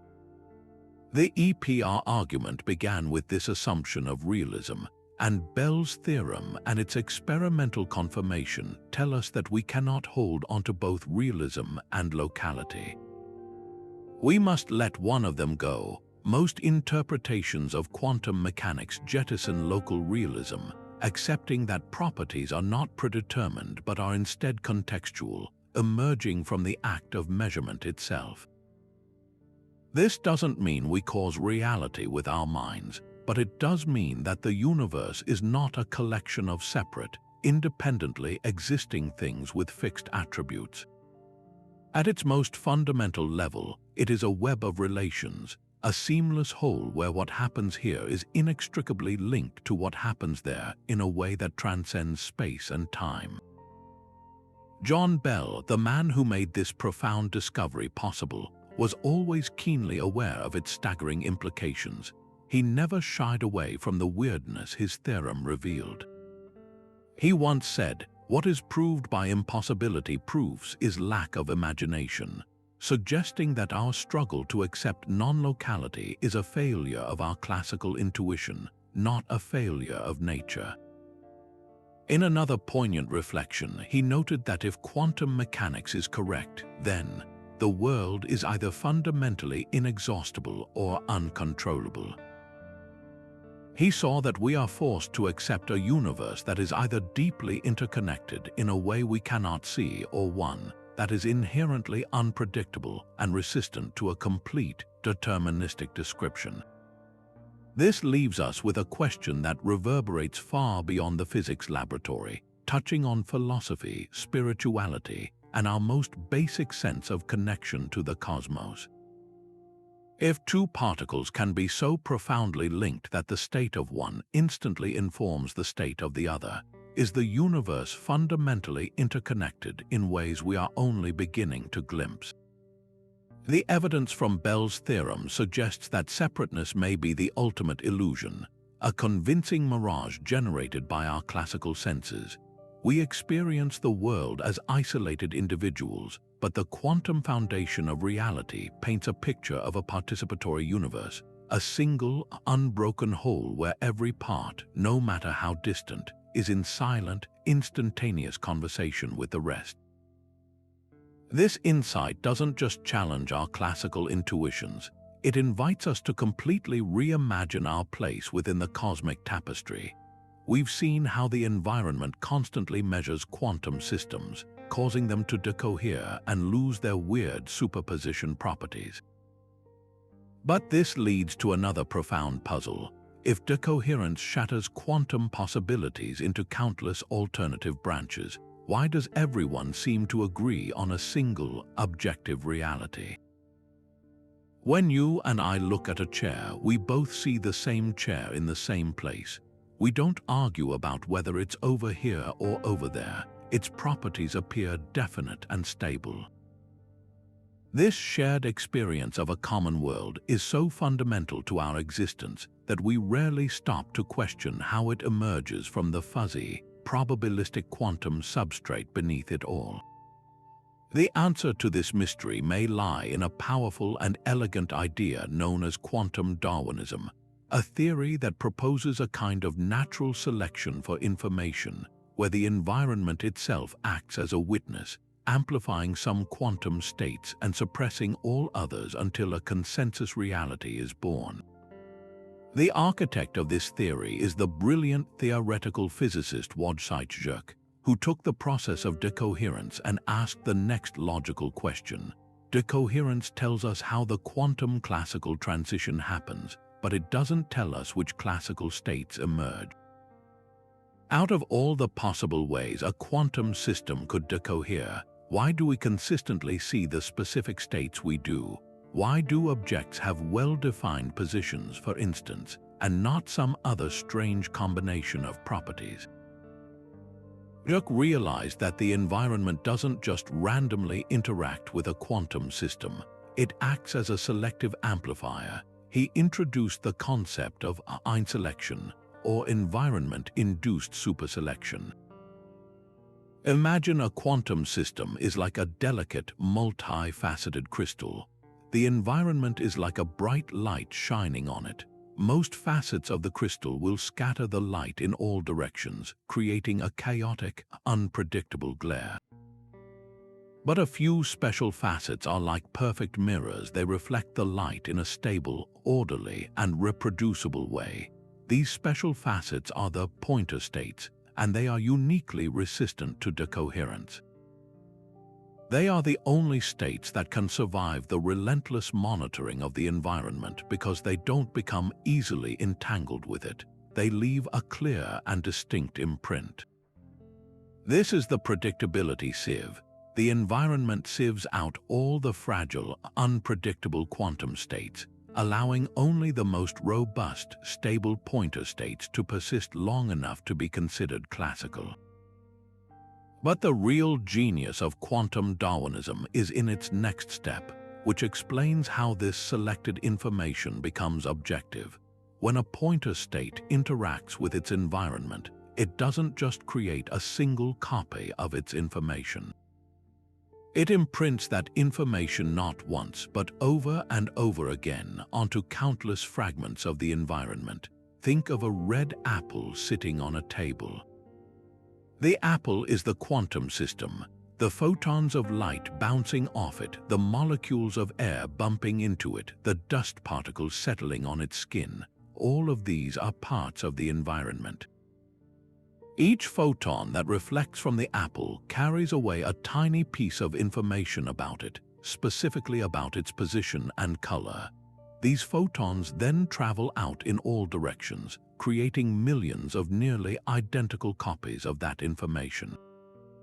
This process is called redundancy. Now, imagine you and I walk into the room. I can learn the apple is red by intercepting a handful of photons that traveled from the apple to my eyes. You can learn the same exact thing by intercepting a completely different set of photons. We don't need to measure the apple directly. We can each independently measure the environment and arrive at the same conclusion about the apple's properties.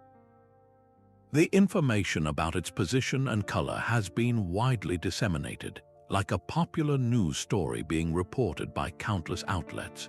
We agree on reality because we are all accessing the same redundant information that has been broadcast into the environment. This is the survival of the fittest information. The quantum states that produce the most redundant, robust copies are the ones that are selected for. They are the fittest because they can be seen and agreed upon by multiple independent observers without being destroyed in the process. In this view, the environment isn't a nuisance that destroys quantum magic.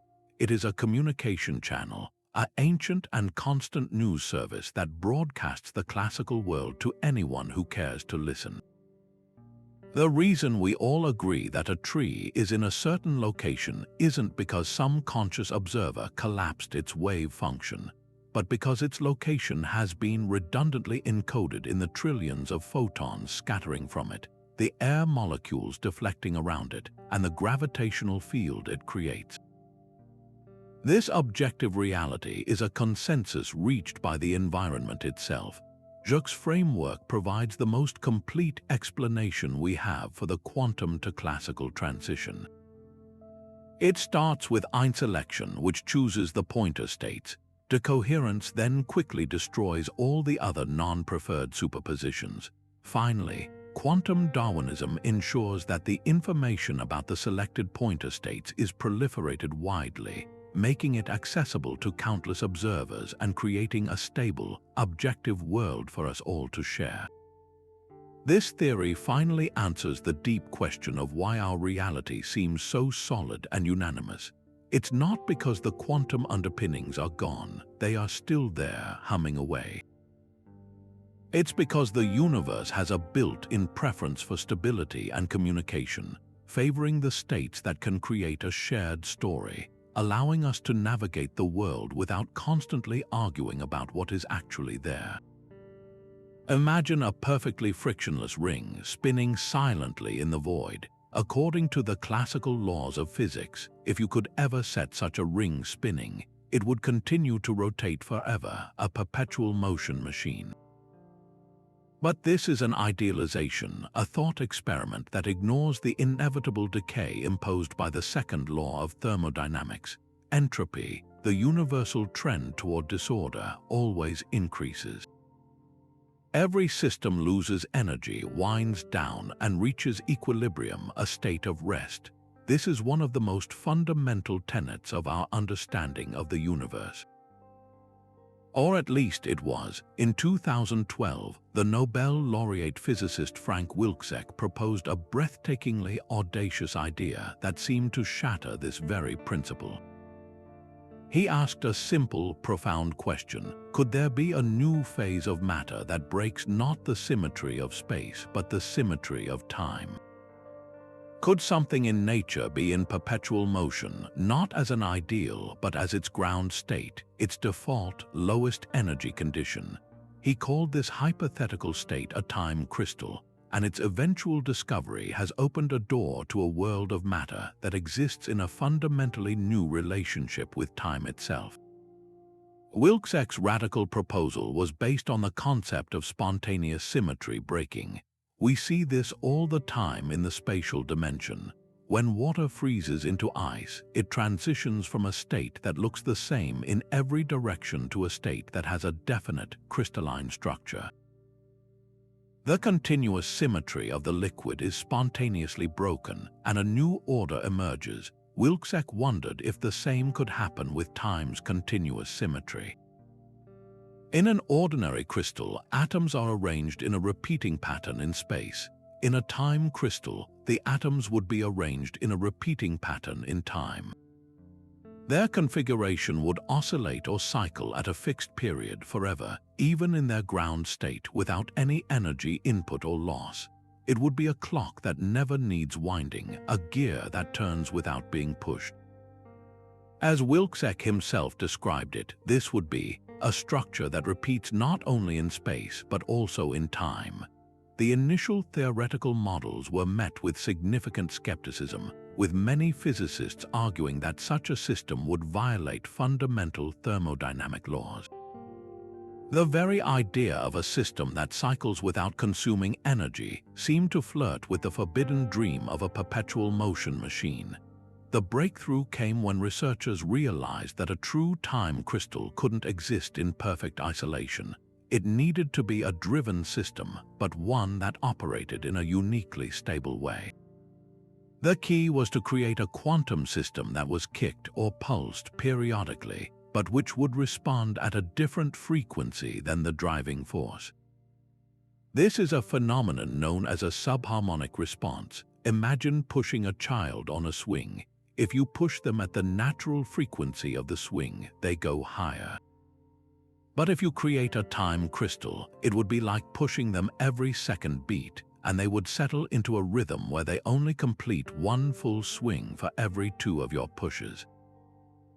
This broken time symmetry, where the system's period is a multiple of the driver's period, is the hallmark of a discrete time crystal. Crucially, this rhythmic state must be incredibly robust or rigid, remaining stable even if the driving pulses are slightly imperfect or noisy. This rigidity against perturbations is what protects it from decoherence and makes it a true phase of matter. This theoretical insight led to a race to create these bizarre objects in the laboratory, and the first successful experiments were nothing short of spectacular. In 2017, two independent teams, one at the University of Maryland and another at Harvard, announced they had created time crystals. The Maryland team, led by Christopher Monroe, used a line of 10 ytterbium atoms suspended in an electromagnetic trap. They flipped the spins of these atoms with a carefully timed sequence of laser pulses. The Harvard team, led by Mikhail Lukin, used a completely different system, a dense cloud of millions of nitrogen vacancy centers, which are atomic-scale defects in a diamond. They also used a periodic microwave pulse to drive the system. In both cases, the result was the same. The systems quickly settled into a stable, subharmonic response. The atoms in the trap and the spins in the diamond began flipping at exactly half the frequency of the external driver. Even when the researchers deliberately introduced noise into the driving laser or microwave pulses, the time crystal maintained its own rhythm, stubbornly refusing to sync back up. It had achieved a new form of quantum order, a rhythm of its own making that was protected from the chaos of its environment. This discovery is far more than a laboratory curiosity. It represents the birth of an entirely new classification of matter. Time crystals are the first recognized examples of non-equilibrium phases of matter. Every other phase we know, solid, liquid, gas, even superconductors, is defined by its properties at thermal equilibrium. A time crystal exists steadfastly out of equilibrium, yet it is stable, ordered, and protected. It's a system that is perpetually driven, yet never heats up or settles into a featureless state. This opens up a vast new landscape for exploration. What other non-equilibrium phases might exist? Could there be matter that behaves like a liquid in space but a crystal in time, or vice versa? The possibilities are as exciting as they are unknown. This incredible defiance of equilibrium forces us to confront one of the deepest questions in physics: can matter truly defy entropy? The answer, it turns out, is a nuanced no, but with a spectacular caveat. The overall entropy of the entire closed system, including the driving laser and its environment, does indeed increase. Energy is being consumed to keep the driver running. However, within the time crystal itself, a local and dynamic order is maintained indefinitely. It's like a beautifully organized whirlpool that persists in the middle of a rushing, chaotic river. The river as a whole is moving toward disorder, but the whirlpool maintains its own exquisite structure. The time crystal doesn't violate the laws of thermodynamics. It plays by them in a far more sophisticated and clever way, finding a loophole that allows for eternal motion within a universe that is constantly slowing down. This new insight doesn't just open the door to new states of quantum matter. It gives us a new lens through which to view the very nature of order, disorder, and the relentless creative tension between them.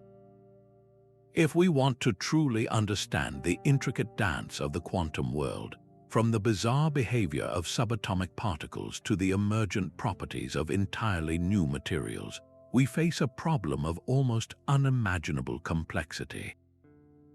The equations that describe these systems are so notoriously difficult to solve that even our most powerful supercomputers quickly become overwhelmed, their classical bits insufficient to capture the vast landscape of quantum possibility. It's like trying to map every gust of wind in a hurricane using a single, simple weather vane. The task is simply too immense. But what if we could build a special kind of storm chamber, a controlled environment designed specifically to mimic the hurricane's chaotic essence? This is the brilliant and pragmatic idea behind quantum simulators. Instead of struggling to calculate the behavior of a complex quantum system using classical tools, we build one quantum system to faithfully emulate another, using the language of quantum mechanics to speak directly to itself. This visionary concept can be traced back to the legendary physicist Richard Feynman. In the early 1980s, as the first notions of quantum computing were beginning to coalesce, Feynman made a crucial observation. He pointed out that classical computers seem to have an excruciatingly difficult time simulating quantum mechanics because they have to use an enormous amount of resources to keep track of all the possible states and probabilities. His insight was as elegant as it was profound. Nature isn't classical, damn it, and if you want to make a simulation of nature, you'd better make it quantum mechanical. He proposed that the most natural and efficient way to model a quantum system is with another quantum system. You wouldn't use an abacus to simulate a symphony, you'd use an orchestra. In the same way, we shouldn't use classical bits to simulate quantum reality. We should use qubits or even entire atoms, playing the part of the particles we want to understand. Today, this vision is being realized through two powerful and complementary approaches. The first is the analog quantum simulator. Think of this as a dedicated, custom-built scale model. Scientists take a collection of highly controllable quantum objects like ultra-cold atoms held in place by lasers in an optical lattice, or individual ions trapped in electromagnetic fields, and they carefully tune the interactions between them to mimic the quantum forces at play in a material they want to study. They can adjust the strength of the connections, create artificial magnetic fields, and introduce disorder, essentially creating a quantum caricature of a real-world substance. This allows them to watch in real time how the model system behaves as they change the parameters, providing a direct window into phenomena that are otherwise locked away inside impenetrable solids. The second approach is the digital quantum simulator. This is more like a programmable, universal quantum computer that is specifically tasked with running a simulation.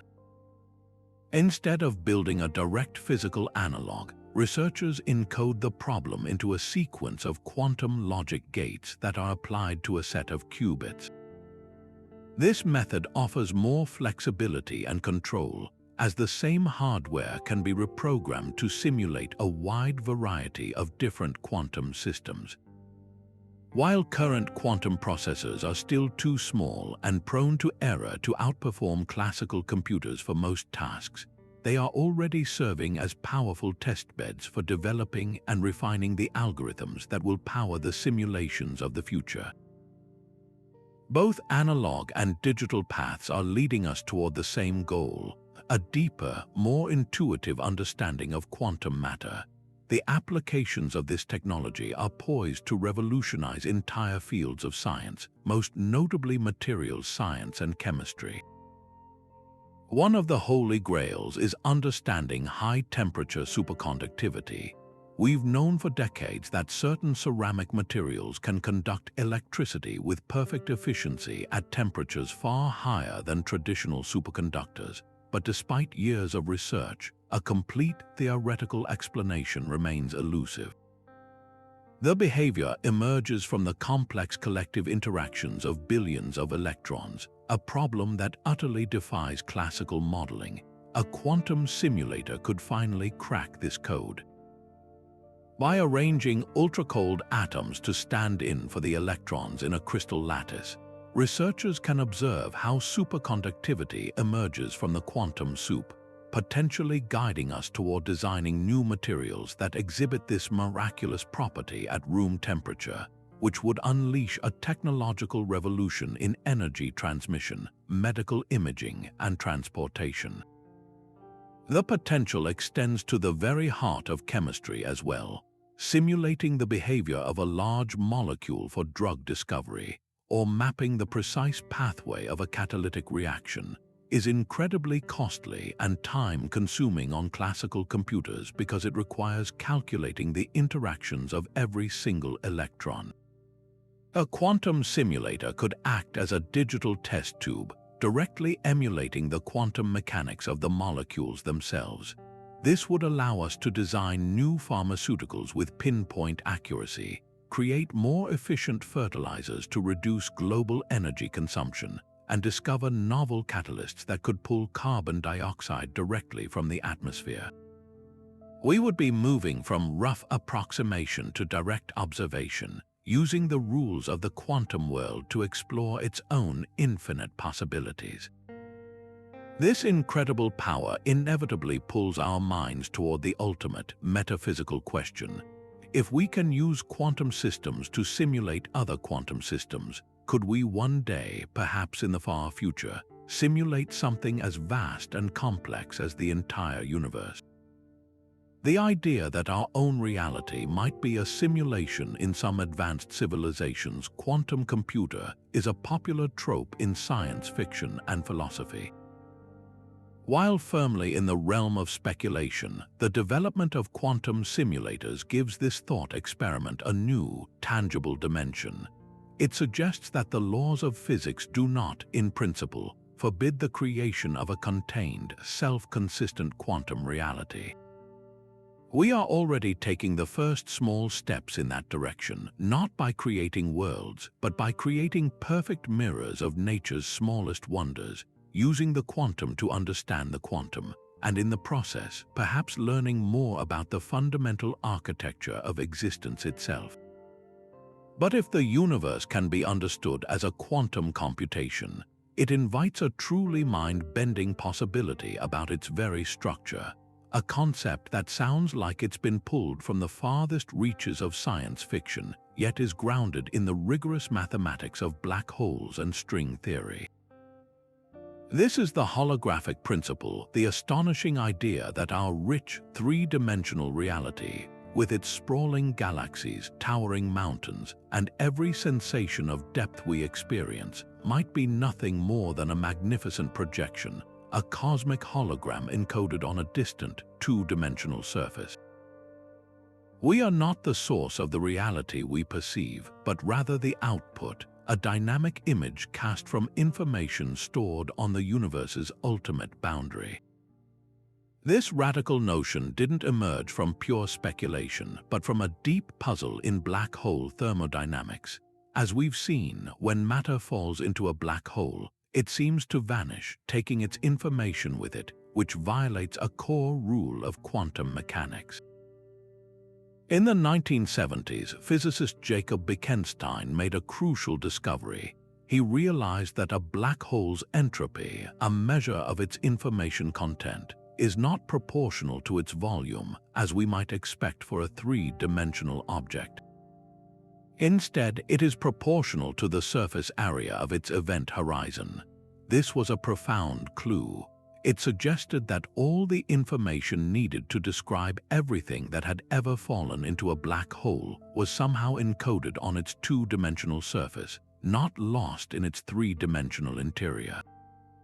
Stephen Hawking's later work on Hawking radiation confirmed that black holes do indeed have temperature and entropy, solidifying this bizarre area law. The great Dutch physicist Gerard T. Hooft took this idea and ran with it, boldly proposing that if this was true for a black hole, perhaps it was true for the entire universe. He suggested that the universe might operate under a holographic principle, where the description of a volume of space can be entirely encoded on its lower dimensional boundary. This abstract principle found its most powerful and precise expression in a monumental discovery within string theory, known as the anti-de Sitter/conformal field theory correspondence, or AD-S/CFT. Proposed by the Argentine physicist Juan Maldacena in 1997, this correspondence presents a stunningly specific mathematical duality. It posits that a string theory operating in a hypothetical universe with a particular type of negative curvature, known as anti-de Sitter space, is completely equivalent to a conformal field theory, a quantum theory without gravity operating on that universe's lower dimensional boundary. Think of it as a perfect dictionary that translates every single question about gravity and strings in the bulk of this universe into a question about particles and fields living on its outer shell, and vice versa. What happens in the three-dimensional volume is exactly mirrored by what happens on the two-dimensional surface. As Leonard Susskind, one of the theory's key developers, has often explained, this isn't just a vague analogy. It is a complete and exact equivalence.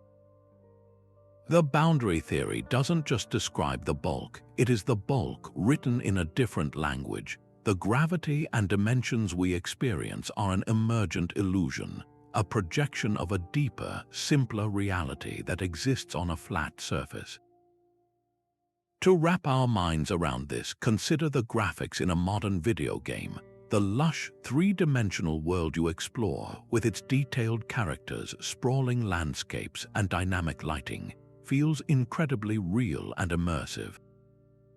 But every bit of that depth is not generated from a three-dimensional source. It is rendered in real time from two-dimensional information stored on the game's disk or in its code. The polygons, textures, and shaders are all flat data that your console interprets to create a convincing illusion of a voluminous world. The holographic principle suggests our universe operates on a similar, though infinitely more profound, principle. The information for every star, every planet, and every one of us is stored on a vast, cosmic hard drive at the edge of the universe. And what we experience as reality is the result of that data being processed and projected.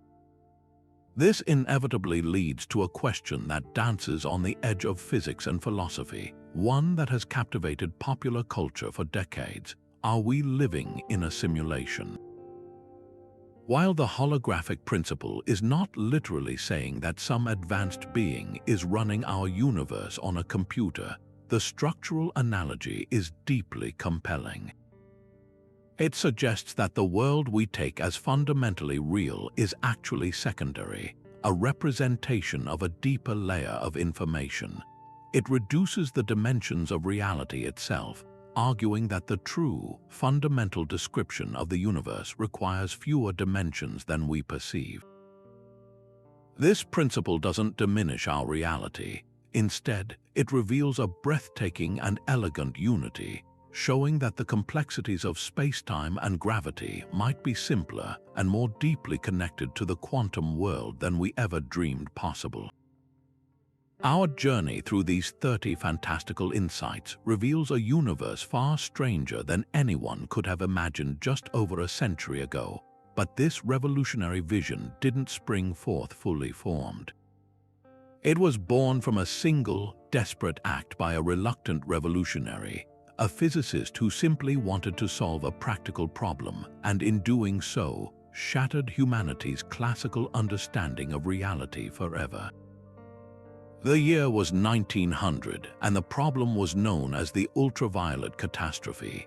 Classical physics predicted that a perfect theoretical object called a blackbody should emit an infinite amount of energy at high frequencies, a prediction that was not only absurd but blatantly contradicted by experimental data. It was a glaring failure of the established laws. Max Planck, a conservative and meticulous German theoretical physicist, took on the challenge. After exhaustive work, he found a mathematical formula that perfectly described the observed data, but it came with a terrifying price. To make his equation work, he had to propose something heretical. That energy is not emitted or absorbed in a smooth, continuous flow, as everyone believed. Instead, it must be released in tiny, discrete, indivisible packets. He called these packets quanta.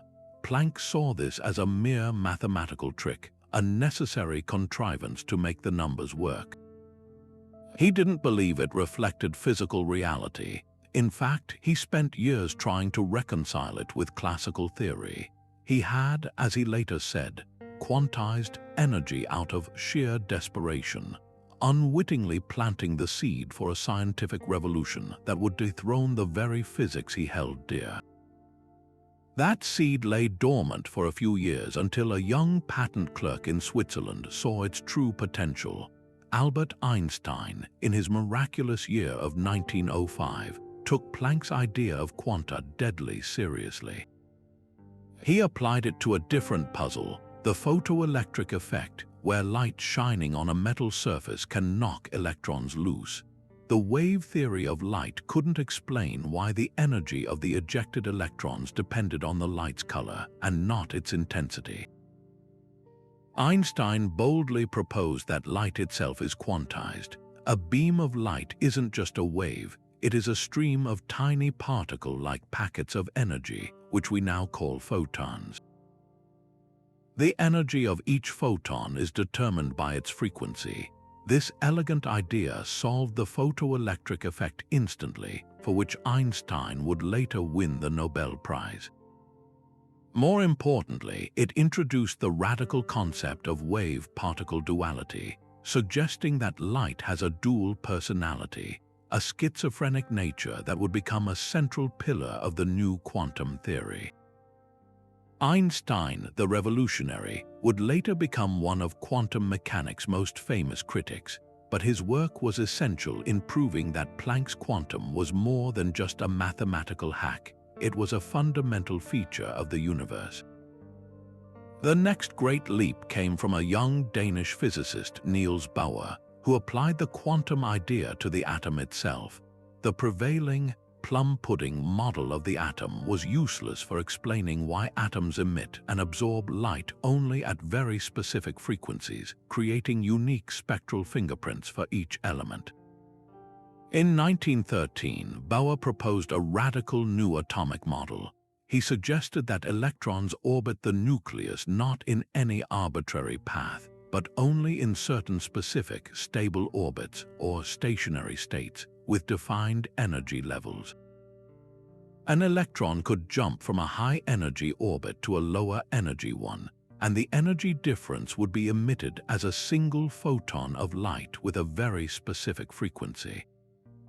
This quantized orbit model explained the mysterious atomic spectra with stunning accuracy.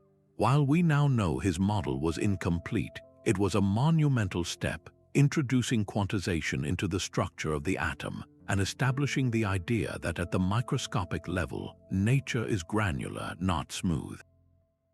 Bohr's Institute in Copenhagen became the intellectual heart of this burgeoning field, and his relentless, probing discussions with the brightest minds of a generation shaped the very interpretation of the theory.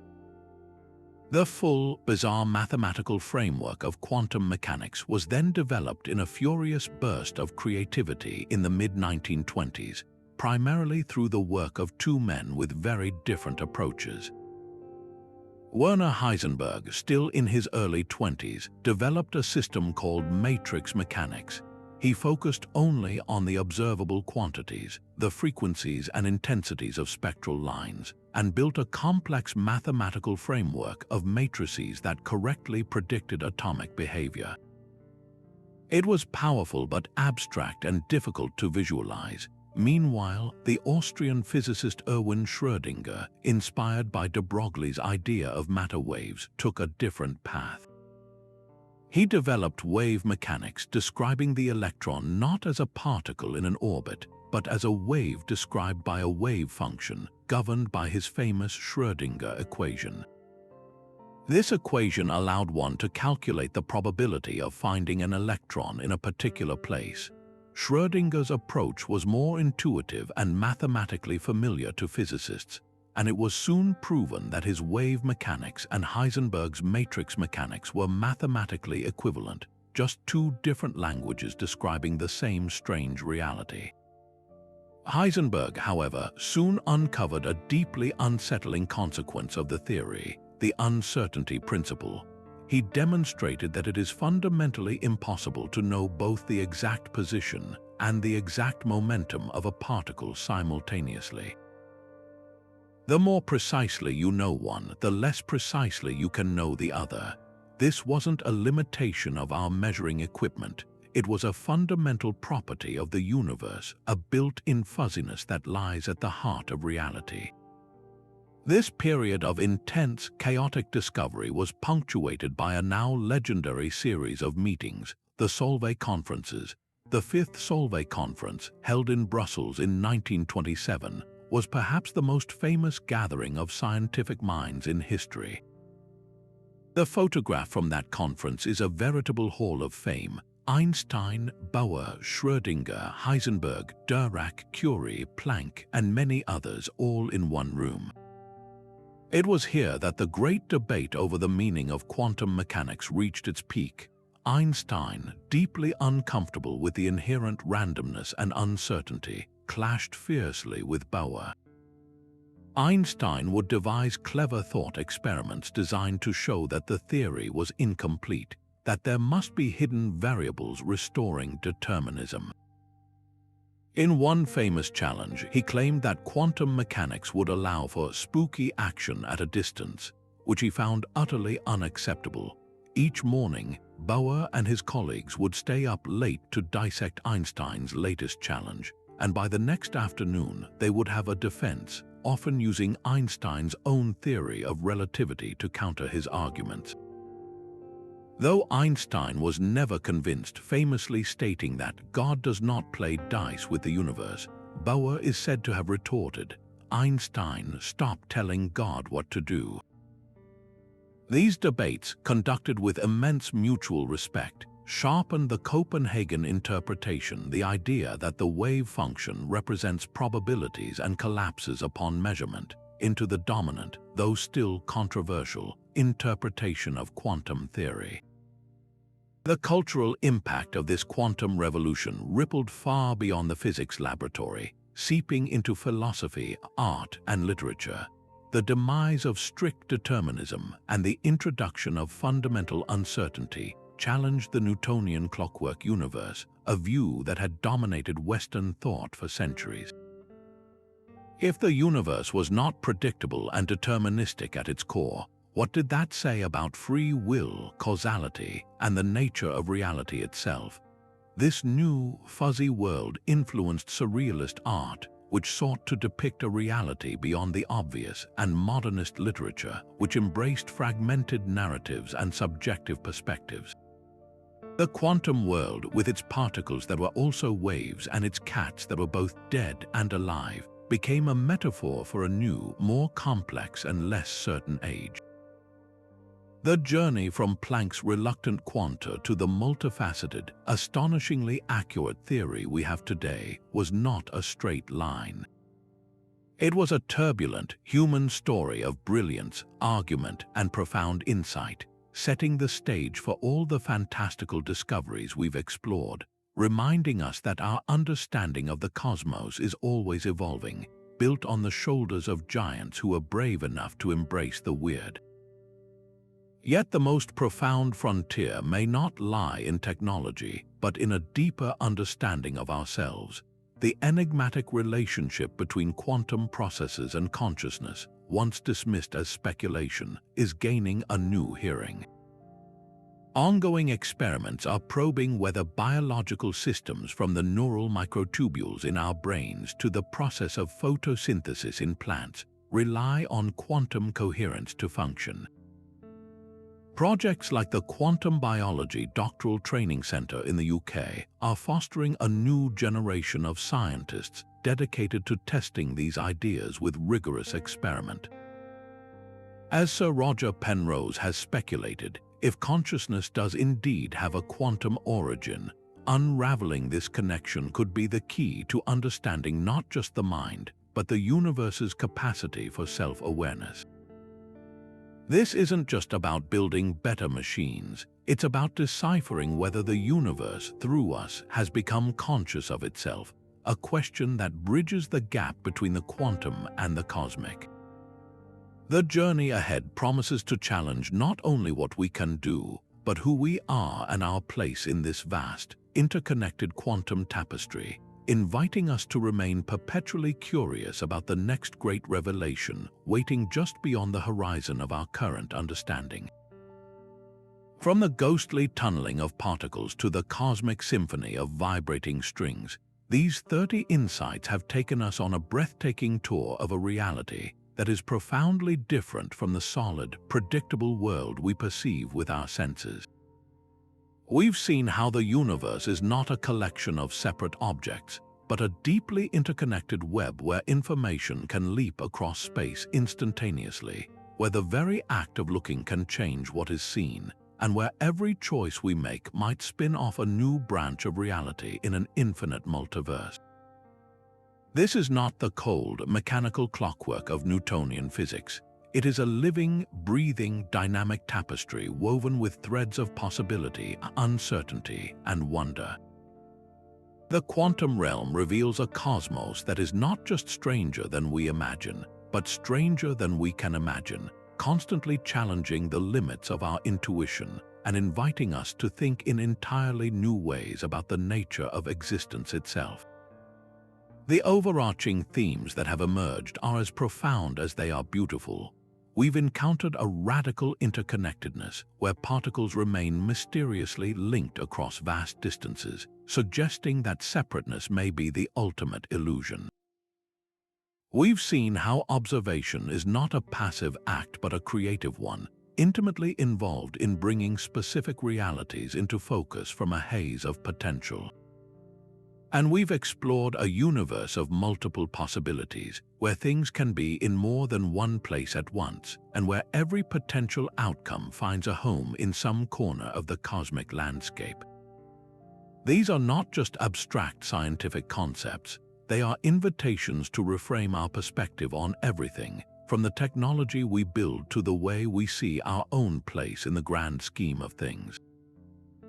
The great physicist Niels Bohr perhaps said it best when he noted, "Those who are not shocked when they first come across quantum theory cannot possibly have understood it." This shock is not an end point, but a beginning, the start of a much deeper appreciation for the magnificent weirdness that underpins our everyday experience. This journey through quantum space is just one of many we can take into the cosmos's greatest mysteries. If these ideas sparked your curiosity and left you wanting to explore further, I highly encourage you to share your favorite insight in the comments below. Which concept stretched your mind the most? Was it the spooky connection of entanglement, the infinite branches of the multiverse, or the holographic principle suggesting we might be a projection? Let's continue the conversation. And if you're eager for more deep dives into the wonders of the universe, from the event horizons of black holes to the origins of the Big Bang, make sure to subscribe and hit the notification bell so you don't miss our next adventure. Your engagement is what makes this community of curious minds so special.